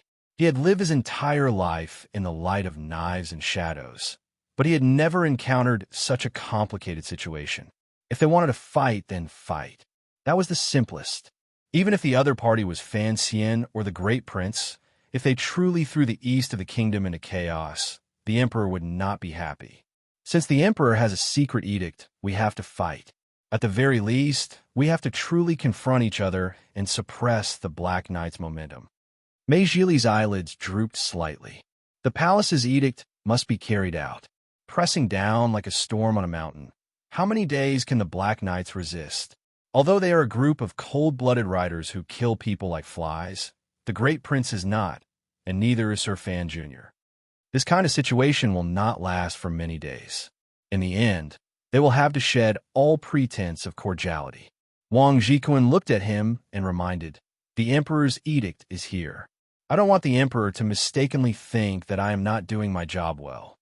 No, there will certainly be an opportunity for the situation between Yinjing and Dongyi to stabilize." Mei Zhili looked at him and suddenly smiled slightly. Sir Fan Jr. has spent so much effort on Shang, in your relationship with the Great Prince in order to seek a balance between the two sides. As for the Emperor's edict, I think he will certainly have a way to end this matter. Although it is difficult to disobey an edict, I do not want to meet the men of the Qing kingdom on the battlefield. Wang Jikuan's brows were furrowed deeply. A moment later, he slowly said, "However, I cannot see any way in the current situation that I cannot disobey an edict and still withdraw troops from Yodo Mountain. That will depend on Sir Fan Jr.'s methods." Mei Zhili calmly extended a finger. If he wants to continue, he needs a variable. We don't know what this variable is, but Sir Fan Jr. will certainly know. Wang Jikuan sighed and said, "I don't believe he can do this. If he can actually find this variable within 5 days, I'm afraid I will have to be like Shang and admire him endlessly." 2 days later, there was a somber atmosphere both inside and outside Yanjing. The border soldiers that had gathered from various military camps gathered in front of the city and set out toward the east. After traveling for half a day, they had met up with the 3,000 Yanjing soldiers they had sent earlier and arrived at the foot of Nyoto Mountain. A government road passed by the foot of Nyoto Mountain, passing through the golden and bright red edge of the late autumn forest and extending toward the shore of the East Sea. Following this road, the army could reach Dongyi. The black mass of soldiers gathered there. Banners fluttered in the wind. The riders wore light armor and had a murderous aura. There were more than 10,000 people in this army. Their aura looked very frightening. However, such a menacing Qing border soldier was held back at the foot of Nyoto Mountain and could not advance a single step. At the entrance of the government road at the foot of the mountain, there were 3 rows of black-armored riders waiting solemnly. There were only 3 rows, a total of 100 or so riders. However, they gave off a frightening coldness as they blocked the center of the road. On both sides of the gentle slope halfway up the mountain, there were 2 even thicker black ink lines. There were also the Black Knights. In order to show his loyalty to the Emperor, Yanjing Governor Wang Jikuan had put in a lot of capital for this test. He had sent 10,000 border soldiers. Of course, the governor would not personally lead the troops. The one leading them was one of his trusted generals who had already received a secret order. This general looked at the Black Knights on the road in the distance and felt a chill in his heart. The Qing military had long been famous and envious of the Black Knights of the 6th Bureau of the Overwatch Council. They had the best equipment, the best war horses, and the light armor all over their bodies were personally made by the 3 workshops of the palace treasury. Their battle power was completely piled up with gold. There had always been a legend within the military that if the Black Knights did not exceed 1,000, they could not be defeated if they exceeded 1,000. This was, of course, because the generals of the Qing military deeply knew the power of the Black Knights during their cooperation over the decades. It was also because the Qing law and edict strictly limited the number of black knights to below 1,000. Of course, there were military generals who were not convinced. The name of the elites of the Qing military shook the world. Regardless of whether it was the Dingzhou cavalry or the long arrow camp of the northern camp, they were all illustrious figures. How could they allow a subordinate cavalry of the Overwatch Council to steal all of the limelight? During the Jingdo Rebellion 3 years ago, Fan Xian had led 500 Black Knights into Jingdo and engaged in a bloody battle under Jingyang Gate. The Black Knights were like death gods from the underworld. In front of countless pairs of eyes, they had forcefully torn apart the rebel army cavalry. Those were the elites of the old Qin family. Even Qin Hung had been stabbed to death by the Black Knight spears. This iron-like reality made the Qing military truly understand the power of the Black Knights. No one dared to underestimate them again. They even felt an indescribable fear in their hearts. The Yinjing general narrowed his eyes and looked at the lone rider in front of the Black Knights. From the other party's silver mask, he clearly knew the other party's identity. It was the commander of the Black Knights of the 6th Bureau of the Overwatch Council, the silver-masked Jing Ge. The Yinjing general's heart chilled slightly. He knew that the commander of the Black Knights was the fierce general who had stabbed Qin Hung with one spear. After thinking for a moment, the Yinjing general led a few soldiers and squeezed their horses' bellies. With a clatter, they moved closer to the Black Knights' defensive line. "Commander Jing," the Yinjing general ordered his subordinate to hand over the Bureau of Military Affairs transfer order. In a heavy voice, he said, "Please make way." Jinggu silently accepted the Bureau of Military Affairs transfer order. After glancing at it, he said, "We are only under the jurisdiction of the Overwatch Council. Until now, we have not received any council orders, so forgive me for not being able to comply." The Great Prince led 10,000 elite soldiers and was actually stationed in the Song Kingdom not far from Yodo Mountain. However, in order to deal with the court's inquiries, he could not personally lead troops to stop them. He could only give this task to the Black Knights. The mask on Jing Ji's face glowed with a cold silver light. Looking at the densely packed Yinjing army in front of him, he said in a heavy voice, "I am under orders to guard Dongyi. Unrelated people are strictly forbidden from entering. If anyone dares to take a step in, kill without mercy." His words were spoken very clearly and calmly, yet it carried an unquestionable certainty. Under orders to guard Dongyi? Under whose orders? Sir Fan Jr.'s? However, Fan Xian was no longer the director of the Overwatch Council. As for only listening to the orders of the Overwatch Council, that was even more of a joke. If Yin Bingyun truly sent an Overwatch Council official to mobilize troops, the Black Knights would probably cleanly execute the person and then burn the council order into a pile of black ash. These words made the Yinjing general's heart slightly cold and angry. In a cold voice, he said, "This is the court's order. Are you going to defy it?" Jing Ge did not reply. After he finished the conversation that needed to be carried out, he reminded, "Don't think about making a detour into Dongyi. I don't want to cross the mountains to seize your weapons." After saying this, he pulled on the reins of his horse and returned to the solemn Black Knights. The metal spear hanging horizontally by his saddle shone with a cold light. The Yinjing general took a deep breath and forcefully suppressed the anger in his heart. Narrowing his eyes, he observed the Black Knights close at hand. After looking for a moment, he had to admit that the other party's equipment was far superior to his. Looking at the weight of the equipment, he knew that the quality of the individual soldiers and the quality of the warhorses were far above that of the Yinjing generals. Although there were only 1,000 people, it was easier said than done to charge in with as little blood as possible when faced with 1,000 killing gods. The true confrontation between the Yinjing camp and the Black Knights entered the 3rd day. It was also the 5th day Governor Wang had calculated. There were occasional small scuffles between the two sides. The Yinjing side desire for battle and anger had already surged. Although the Black Knights were few in number, they were still unusually cold and not excited. It was a time of mutual hostility. Governor Wang also felt that he could not endure it any longer. He had to teach the Black Knights a lesson. Because of the emperor's edict, waiting for 5 days was already giving Fan Xian and the Great Prince enough time to react. If the Yinjing side continued to maintain the situation of confrontation and were unable to enter Dongyi, the emperor in Jingdo would probably be unusually angry. Just as Wang Jikuan was preparing to sign the military order to forcefully enter the Nyoto Mountain front line and launch an attack on the Black Knights, a general suddenly held a battle report with a serious expression and quickly rushed into the governor's manor. Wang Jikuan narrowed his eyes as he read the contents of the battle report. His heart felt a chill. He had not thought that Fan Xian would actually be able to create a variable in the north of the Qin kingdom. Furthermore, this variable was one that he had never thought of. He knew that his army could be pulled back. He had not disobeyed the emperor's edict and had not allowed civil war to erupt within his jurisdiction. This should have been a wonderful thing. For some reason, there was not a glimmer of calmness in Wang Jikuan's eyes. They were filled with worry.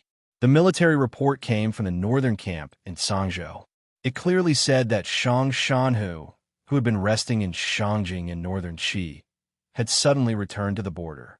Leading 100,000 soldiers, he headed straight for the southern front. He was already 70 li north at Sangzhou. Today is the last day of 2008. Originally, I had some feelings.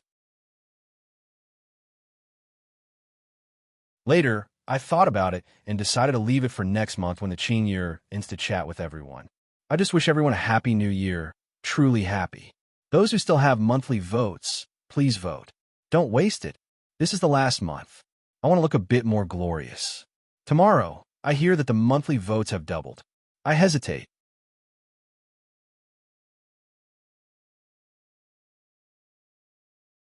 Chapter 723.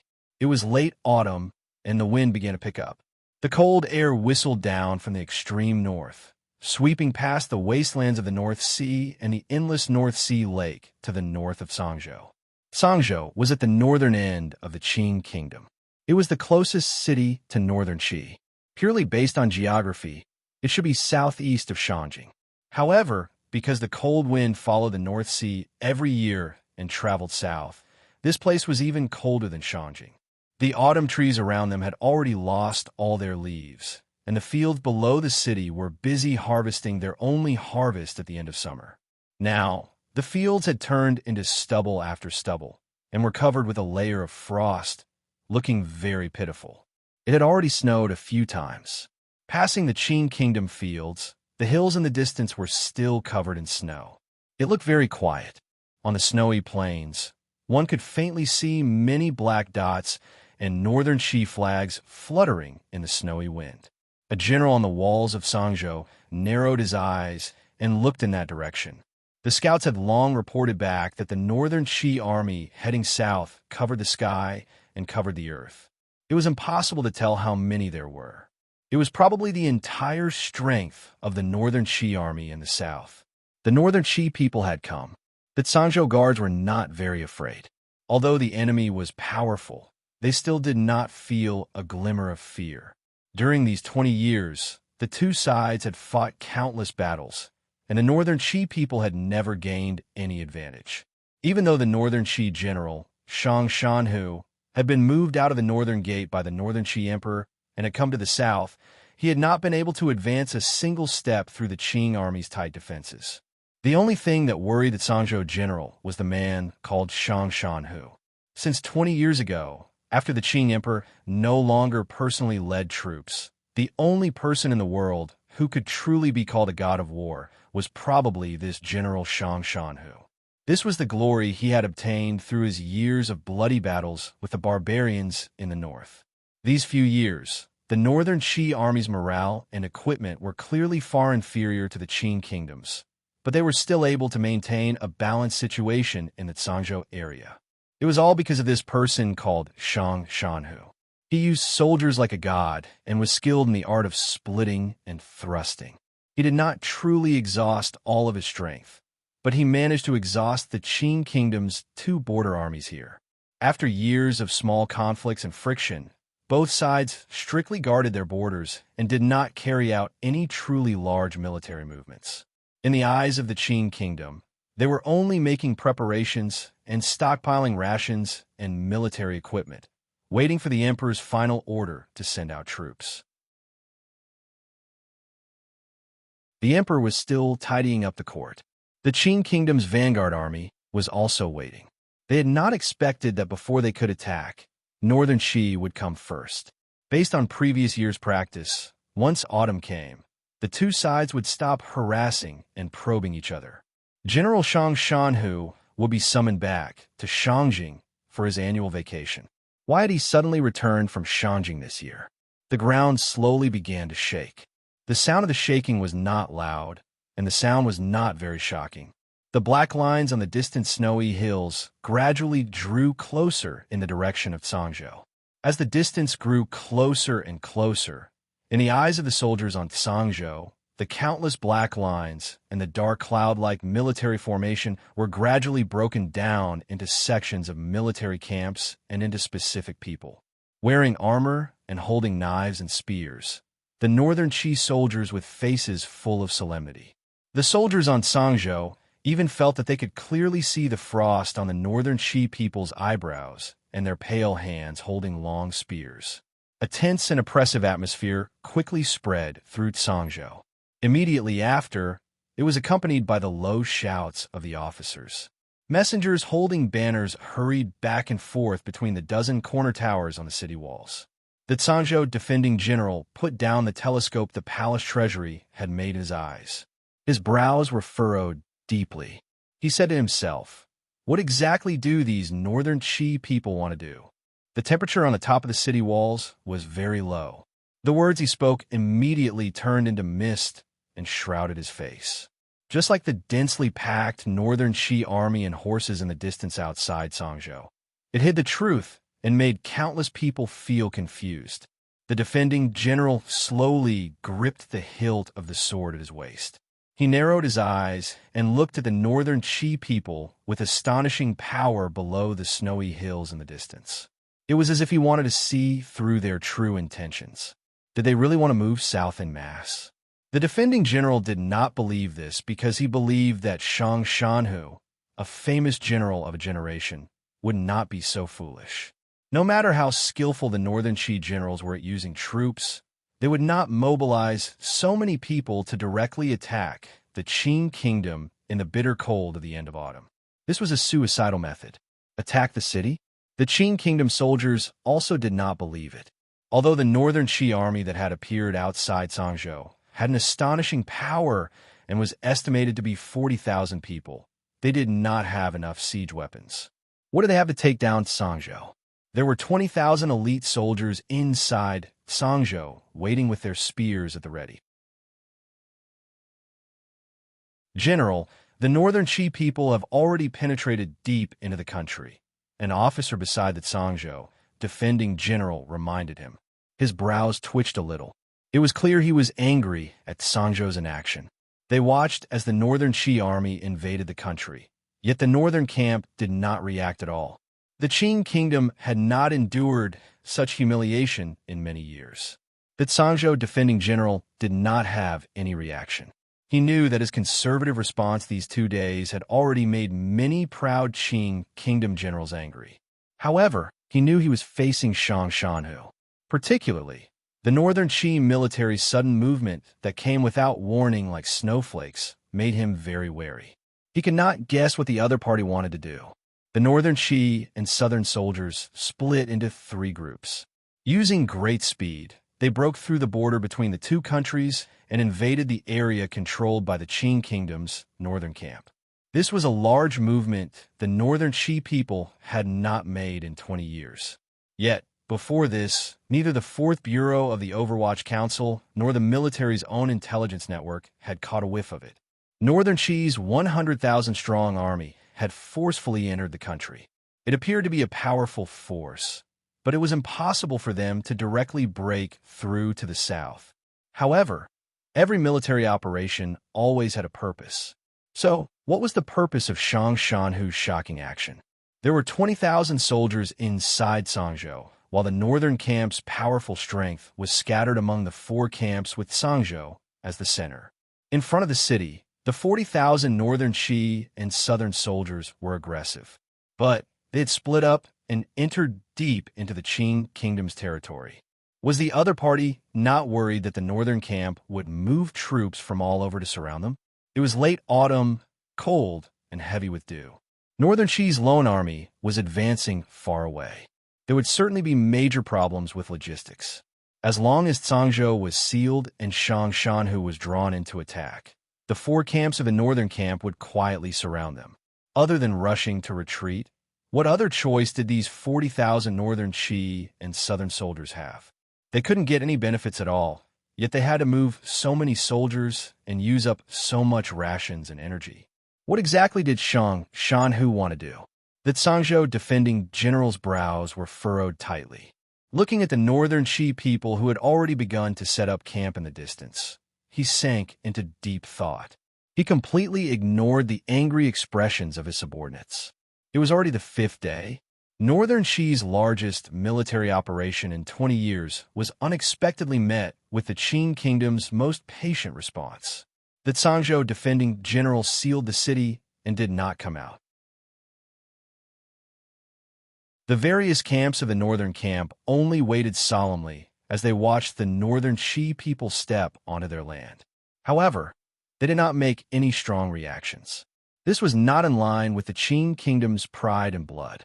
Even the northern Qi soldiers, who were silently crossing the Qing kingdom's border and waiting at all times for a bloody battle with the Qing kingdom's army on the battlefield, felt a glimmer of surprise and strangeness. In a small city about 60 li from the border between the two countries, the headquarters of Northern Qi's military operation was set up there. In a private house that had been requisitioned in the city, charcoal was burning in a brazier. The red on the inside seeped through the layer of silver ash on the outside, filling the entire room with the warmth of spring.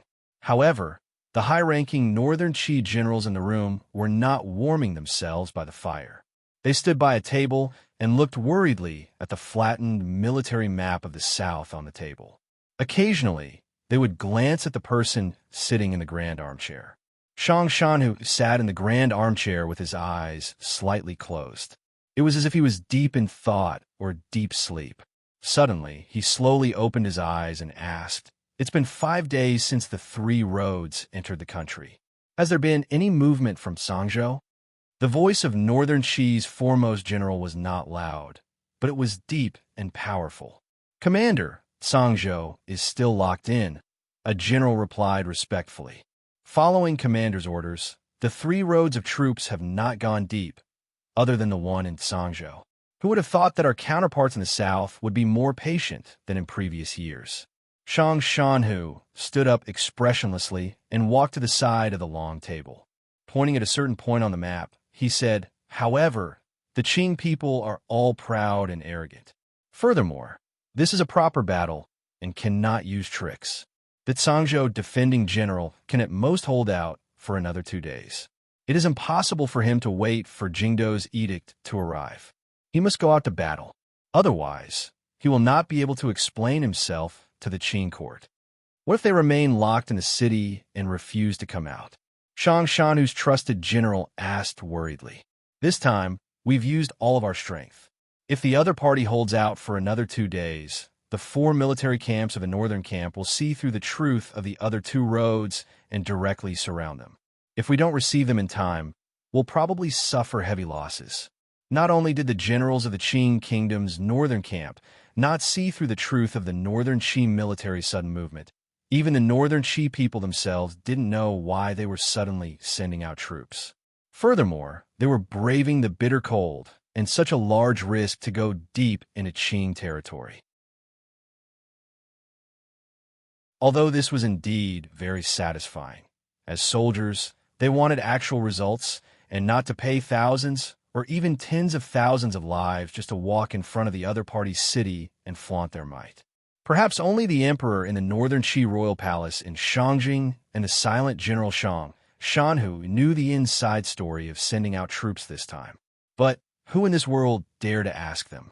Although we've been on the defensive these years, don't think of the Qing army as too terrifying. Shang Shanhu's palm landed steadily on the map. The Qin Kingdom's northern camp uses Sangzhou as the center. 5 days have already passed, and the other 4 roads of the northern camp have not come to reinforce them. It can be said that they have been stopped by our 2 roads of troops. It also means that the northern camp currently lacks a backbone. A disinterested smile rose to Shang Shanhu's face. The Qin Kingdom's equipment and military power are far above ours. If Yin Xiaoyi was still alive, 5 days ago, he would have given the order to abandon the other 2 gaps, surround Sangzhou, and swallow up my 40,000 soldiers. However, in the northern camp, who would give such a risky military order? Yin Xiaoyi died, and Shi Fei came. Although that General Shi is not as good as Governor Yan, he is still a powerful figure. The Qing Emperor was worried about him and moved him to the Jingdou garrison. Shang Shanhu smiled coldly and said, "Back then, the northern camp participated in the rebellion.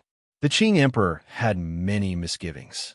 How do the generals of the northern camp still have the ferocity and arrogance they once had under Yin Xiaoyi's hands?" These years, the Qing Kingdom appears to have been accumulating national power in preparation to invade the Qi Kingdom. In reality, they have been harming their own national power, particularly in the northern camp. The Qing Emperor is a remarkable figure. However, the remarkable figures under his command have died one after another. Shang Shanhu sighed as if he felt it was boring. Since it is so, if my 100,000 soldiers go in and take a look, who can stop me? Being conservative is their best choice, but also their worst choice.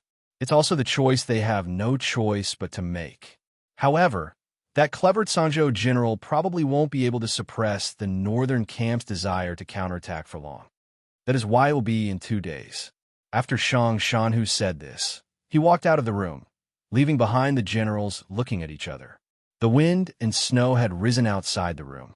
The snowflakes were not big, but they were fragmented and irritating. Shang Shanhu narrowed his eyes slightly and looked at the busy soldiers and logistics officials in the city. A complicated emotion rose to his face. He thought of the emperor in Shangjing and the last time the emperor had urgently summoned him to the palace and ordered him to send out troops at all costs to help Dongyi stabilize. The vanguard of the northern camp was to attract the border army in Yinjing to come to their aid and help Dongyi temporarily relieve the pressure. A chill flashed through Shang Shanhu's eyes.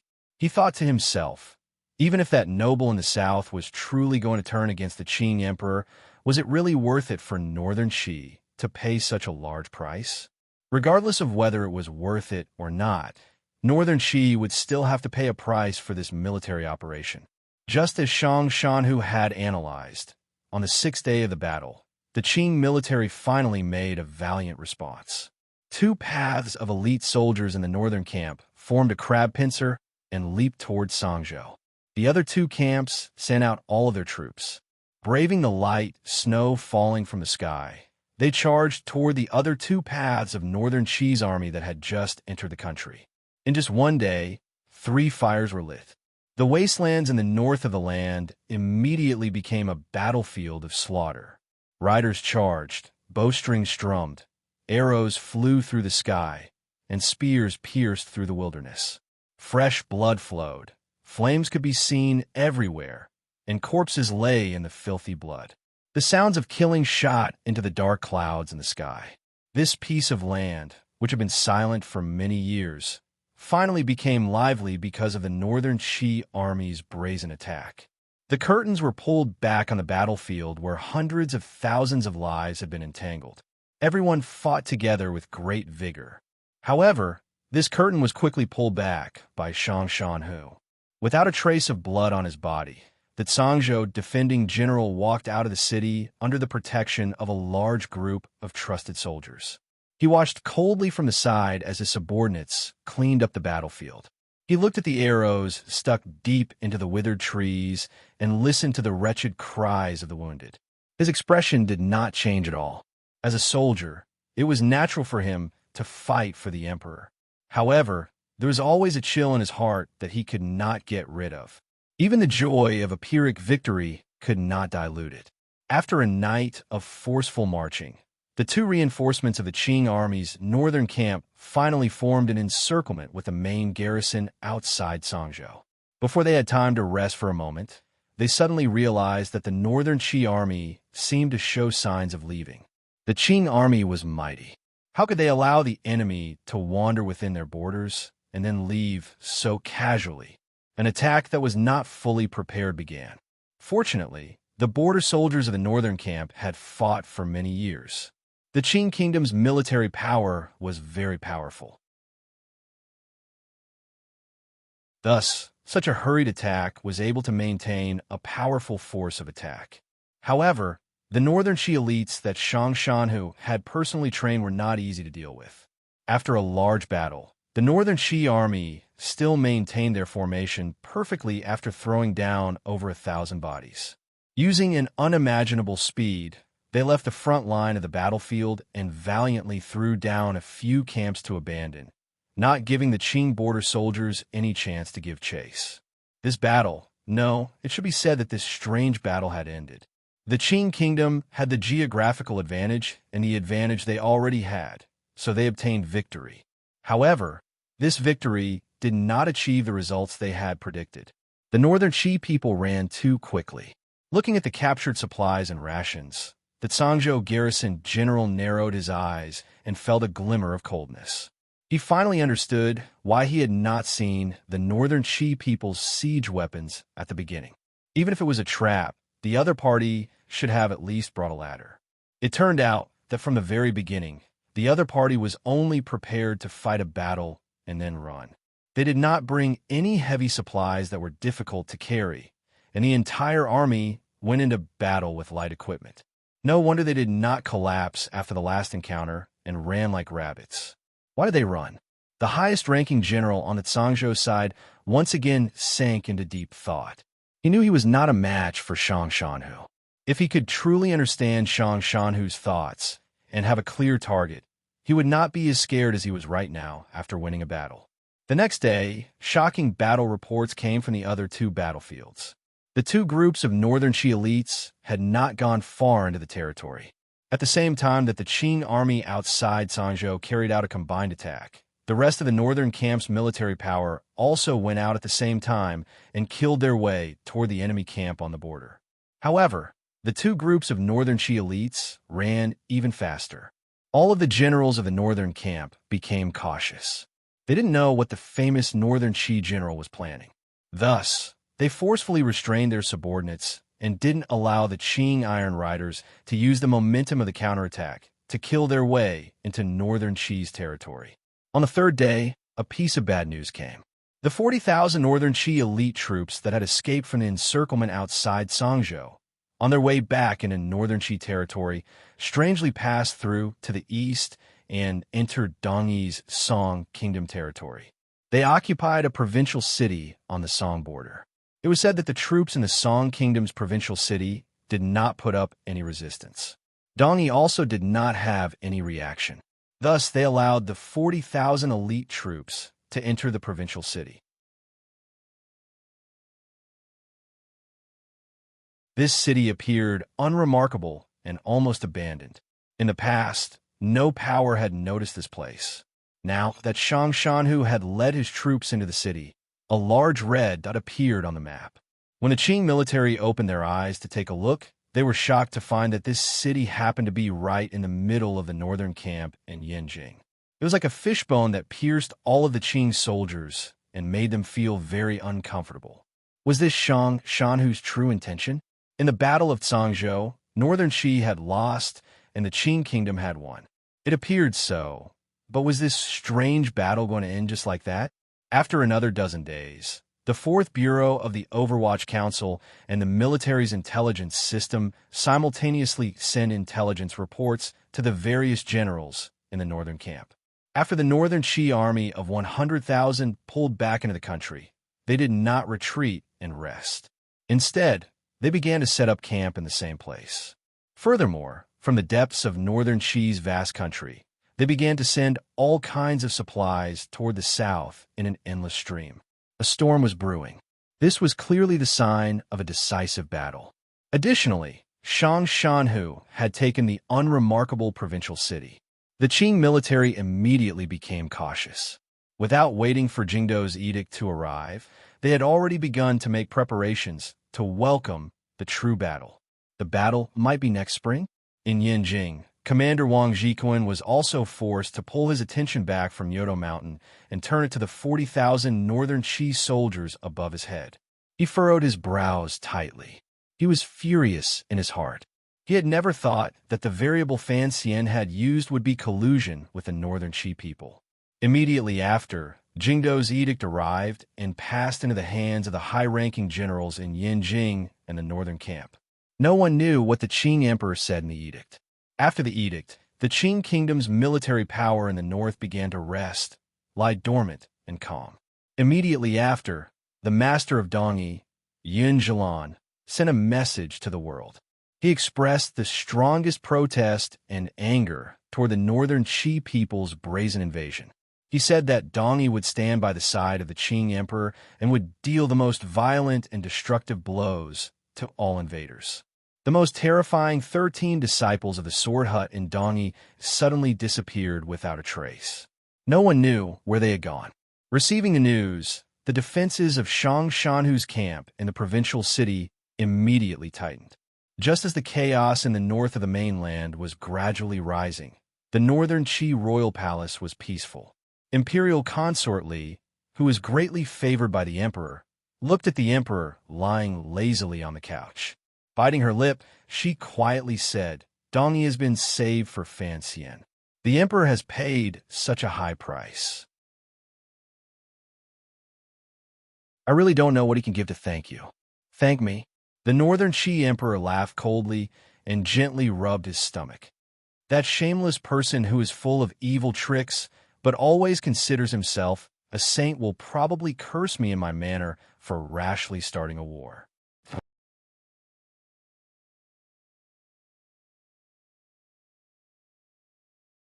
Chapter 724. Jean Daodu climbed up from the couch. Sea Lily helped him put on a gray-black cloak. Walking to the door of the palace, he looked at the snowflakes drifting down outside. The highest ruler of Northern Qi sank into deep thought. Northern Qi inherited the Wei kingdom and liked black, green, and other solemn colors. This 1,000-year-old palace built against the mountain was like this. The clothing he wore today was basically these two colors. His bare feet were wrapped in warm velvet shoes. He didn't know if they were warm. Snowflakes drifted past his slightly narrowed eyes and landed on the quiet ground. This palace was deep in the royal palace and not far from the Empress Dowager's palace. It was also not far from the little pavilion behind the mountain. It was very quiet. Without the emperor's permission, no random person was allowed to come close. There were very few eunuchs and serving girls serving to the left and right of this palace. They were all old servants that the Empress Dowager had brought up, so there was no need to worry about Northern Qi's greatest secret being leaked. Even in such a safe situation, the Northern Qi Emperor still held her hands behind her back and stared calmly into the snow. There was not a glimmer of weakness. Perhaps for her, dressing as a man had long been something that she did not need to put her heart into or hide. Rather, she had long seen herself as a man, an emperor. This kind of aura had long seeped into her flesh and blood and could not be separated. After Chun Pingping's death, there are only 3 people left in this world who have the right to place their pieces. A complicated expression reappeared on her face. The weather was slightly cold, and her cheeks were slightly red. However, there was no flirtatious feeling. On the contrary, there was a sense of killing. I had not thought that Chen Pingping would play such a game in the end. The Northern Qi Emperor's brows furrowed. She let out a breath of cold air and said, "Only now do I understand why the Imperial Advisor cared so much about Chun Pingping's life before he died. He had long seen that if he wanted to force Fan Xian and his cheap father to turn against each other, only Chun Pingping would make the final choice. I don't understand why Chen Pingping would do this. What kind of hatred could make him do this?" She laughed coldly. "Presumably, it has something to do with that woman from back then." Sea Lily slowly walked to her side and glanced at her worriedly. She handed over the small heater in her hand and quietly asked, does Fan Xian's list of 3 people also include him? She was the granddaughter of the previous king of the Qing kingdom. Presently, she was the only favored imperial consort in the northern Qi royal palace. Her relationship with the northern Qi emperor was closer than many people had guessed. They were partners, companions who had grown up together, and people they confided in. Earlier, the Qi emperor had said that after Chen Pingping's death, there were only 3 people who had the right to place their pieces. And Ping, Fan. The northern Qi emperor gently stroked the slightly hot stove and sighed. He has a good mother and is hard on himself to have the power he has today. Don't underestimate his power. There are good things hidden in Dongi. The Qi gently, the Qi, the Li, the Fan, the Emperor, he, the Qi, the Fan, the Fan, Dynasty Fan, Li, and Long, the A Fan, the Yuni, A Fan, the Fan, the Northern Qi Emperor faintly said. Just this alone proves that the power in Fan Xian's hands makes even the Qing Emperor afraid. It's so cold. Don't stand at the door to the palace. Sea Lily carefully looked at the Emperor's expression. From the corner of her eyes, she imperceptibly brushed across his abdomen wrapped in a large cloak. The Emperor was an intelligent and sensitive person. He immediately sensed her gaze. A glimmer of disgust immediately rose to his face. His cheeks tightened slightly. It was as if he was tightly gritting his teeth and suppressing his anger. Seeing the Emperor's expression, Sea Lily snorted and couldn't resist laughing out loud. I wonder what Sir Fan Jr. would think if he knew of your Majesty's current situation. That bastard is ruthless and powerful, but in his bones, he is a rotten scholar. The Northern Qi Emperor was merciless as he harshly criticized the man in the south. With a cold smile, he said, "How naive, childish, and muddle-headed the things he has done these few months." The situation has already developed to this point. Yet he still hopes to resolve the problem within the Qing kingdom. He still wants fewer people to die, so that this matter can come to an end. In the end, he has underestimated the Qing emperor. Even if his old emperor is not a great grandmaster, how can his little tricks shake his position? He wants fewer people to die, so that he can change the dynasty? This is truly preposterous to the extreme. The Northern Qi emperor's eyes narrowed slightly. He did not listen to Sea Lily's words. Leaving the palace door where the wind and snow had just begun to rise, he coldly said, "If I don't help him this time, Dongi and the Yinjing camp will face off. Regardless of who wins or loses, I want to see how he will continue to pretend to be a wealthy and idle person in Jingdao.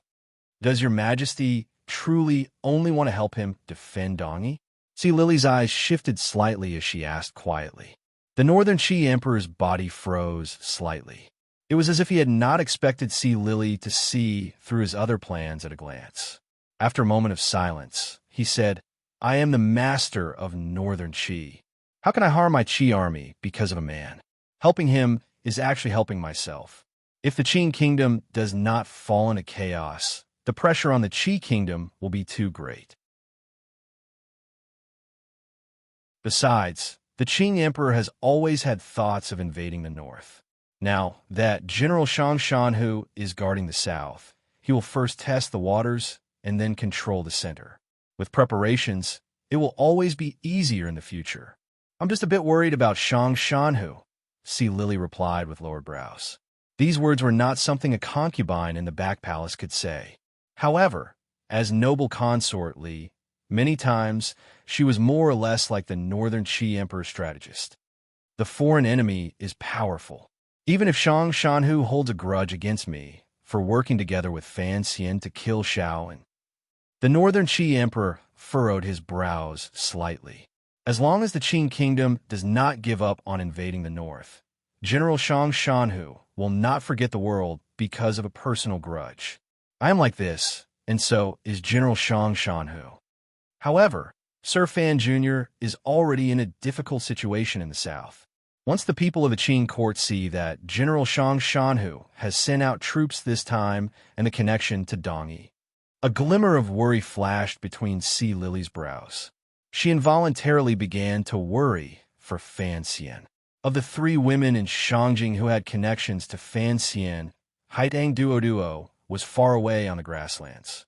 The emperor in the palace was scheming and cold and emotionless. He probably didn't care much about Fan Xian's life or death. However, Lily couldn't help but worry about the man who was sometimes warm and sometimes cold. I have never worried that the Southerners would see the true purpose of the South trip this time. This cannot be hidden for long. At least, those who know the true state of the Qing court and Dongyi will certainly be able to guess, the Northern Qi Emperor said coldly. Yinjing's Wang Jikuan will certainly be the first to guess. What is there to be afraid of guessing? Even if it gets out, there is no need to be afraid. Colluding with the Qi kingdom is a crime that even Fan Xian cannot bear. Hearing this, Lily couldn't help but sigh faintly. So, Your Majesty has never given up on forcing him to come to Shangjing. However, if it really reaches that step, will he be able to come back alive? The wind and snow chilled people and made their faces flush red. The Northern Qi Emperor looked at the wind and snow calmly and slowly said, "If he is alive but refuses to come, for me and for you, what difference is there from him being dead? Duo shouldn't know of this matter." Lily raised her head and looked at her. Aunt Disciple is on the grasslands, and the people in Shiliang Road have all died. It is not convenient to contact her. The Northern Qi Emperor lowered his head and looked at the tips of his feet. He was silent for a long time. His right hand suddenly rose and trembled slightly. It was as if he wanted to touch his abdomen. However, he didn't do this action for a long time. His fingertips curled up slightly. Finally, a glimmer of a feminine expression appeared. "Your Majesty, the military report has arrived. The officials are waiting in the closed pavilion." Outside the palace, an old eunuch urgently reported in a raspy voice. The South was currently at war with the Qing people. The military situation was tense. No one dared to make a mistake. For the first time, the Northern Qi people discovered that their army had finally bravely launched the first attack. Their mood was much different than before. Hearing these words, the Northern Qi Emperor abruptly raised his head.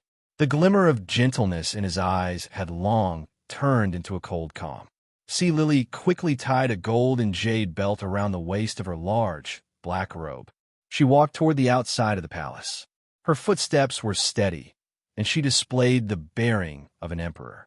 Leaving the depths of the palace, Sir Lang Tiao and Friar he were already waiting quietly outside. In the 10th year of the Qing calendar, Dongyi submitted to the Qing kingdom in name. The situation of the world was about to undergo an irreversible change. However, a rain in Jingdo at the beginning of autumn pulled the situation back. Regardless of whether or not Fan Xian, who was in the middle of the whirlpool, had such deep and far-sighted plans, at least the present Dongyi was, in reality, under his and the Great Prince's control. It had to be said that it was only at this moment that Sigu Jian's final order truly displayed its greatest effect. Of the 13 disciples of the Sword Hut, other than Yun Jilan, who had become a master of Dongyi, the other 12, as well as the aces of the grandson generation, had all gathered under Fan Xian's command. Additionally, there were the 10,000 elite soldiers led by the Qing Kingdom's Great Prince, and the 4,000 Black Knights Chen Pingping had left for Fan Xian. As long as Fan Xian and the Great Prince worked together smoothly, Dongyi would once again become an independent power. Regardless of how one looked at it, the trust and cooperation between Fan Xian and the Great Prince would not be broken so easily. This had already been well demonstrated during the Jingdo rebellion 3 years ago. After Sigu Jian's death, Dongyi maintained its independence. Presumably, this great grandmaster spirit would also be pleased after his death. Other than Dongyi's own power, the key to achieving the present situation was the Northern Qi military's sudden autumn attack in the 10th year of the Qing calendar. This attack had caused the Northern Qi court to lose a great deal of power and rations. In the end, Shang Shanhu's miraculous hands had only coincidentally obtained a provincial city in the corner. It looked like the Northern Qi people had lost more than they gained.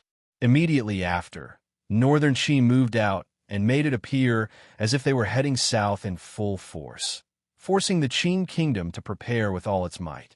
A great battle seemed to be about to erupt next spring.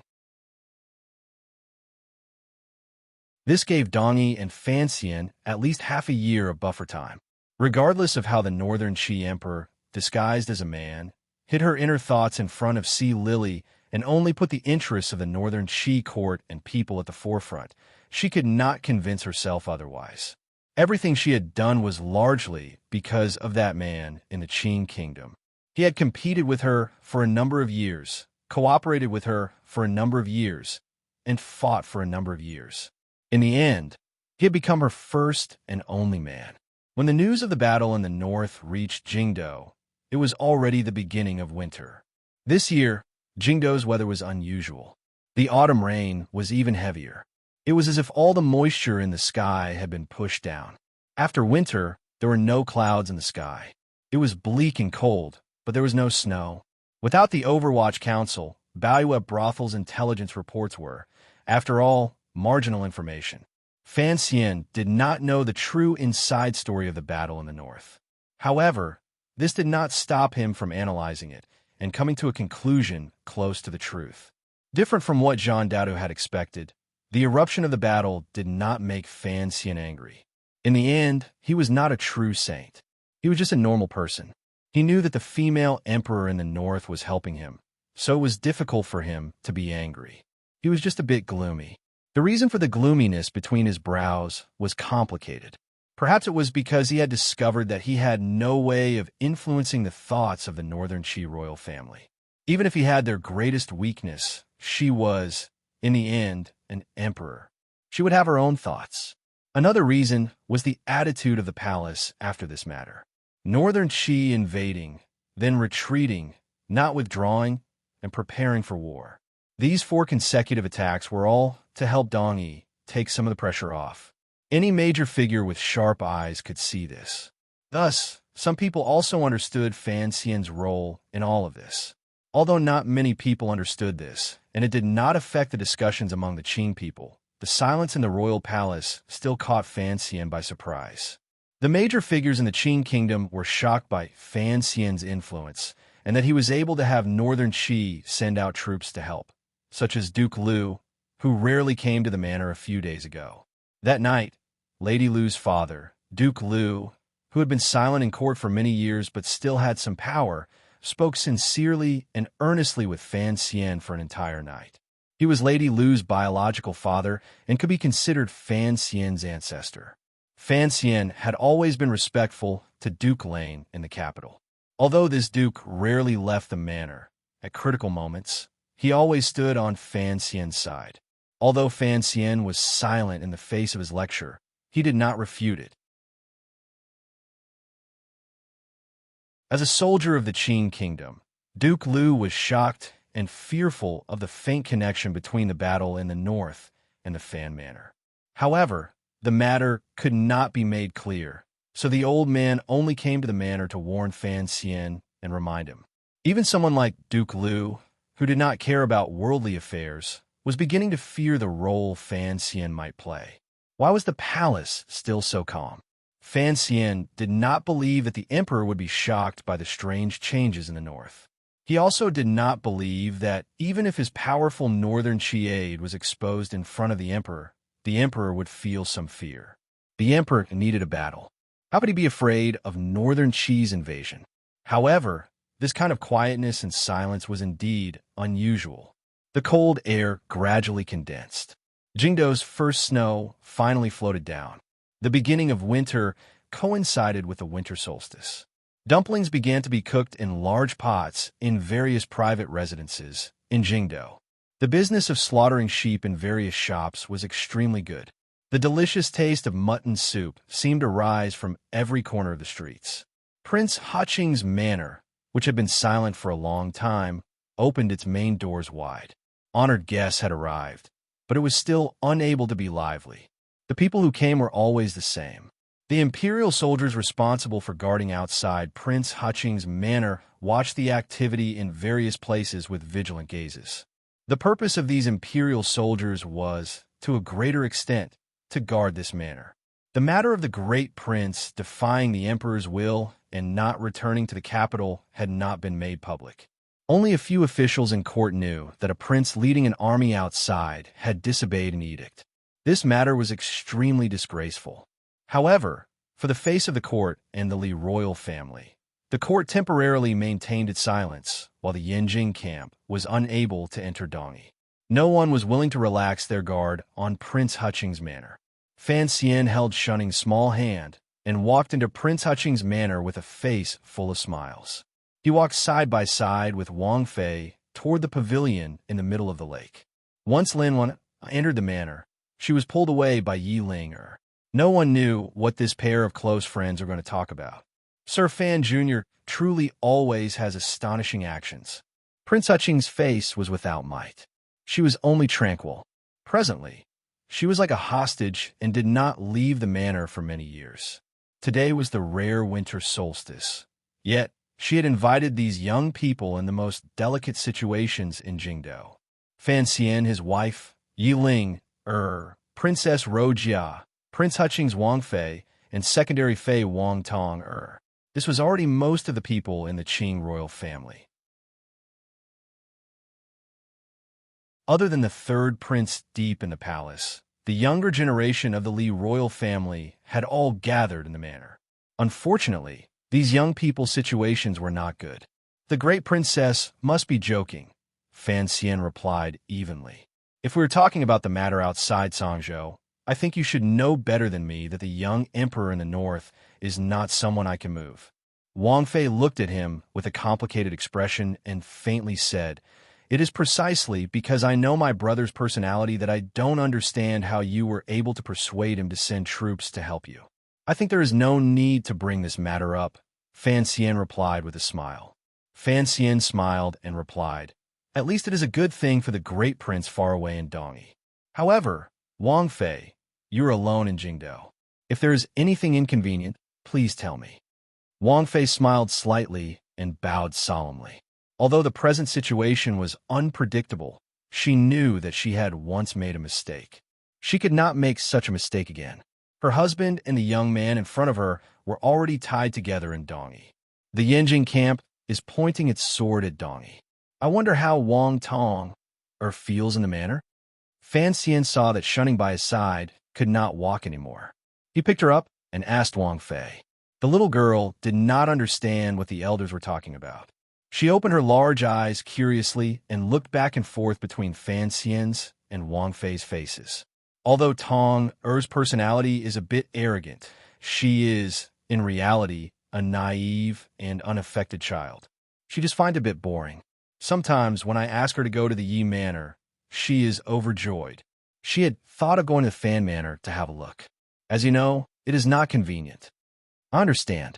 Fan Xian smiled slightly and looked at Wang Fei. At the beginning, I had thought that with Wang Fei in the manor, the young lady of the Wang family would not have any problems. This is all because of you. Oh, right, Ma Suasawa still does not have a status.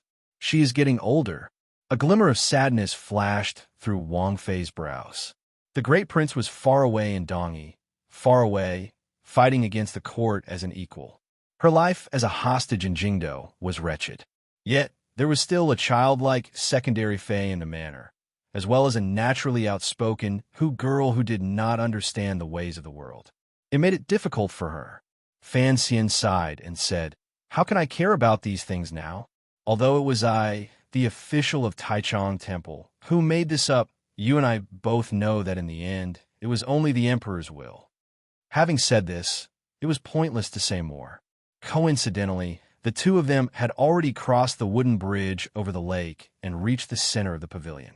The sides of the pavilion were all glass windows that let in the light, but not the wind. There were a few heaters, and the air was like spring, making one feel comfortable. Fan Xian narrowed his eyes slightly and looked at the four girls talking together in the corner of the pavilion. He couldn't help but sigh in his heart. One winter solstice, Fan Xian was summoned into the palace as the princess's son-in-law. Under the Empress Dowager's icy gaze, he ate a meal of mutton soup without much interest.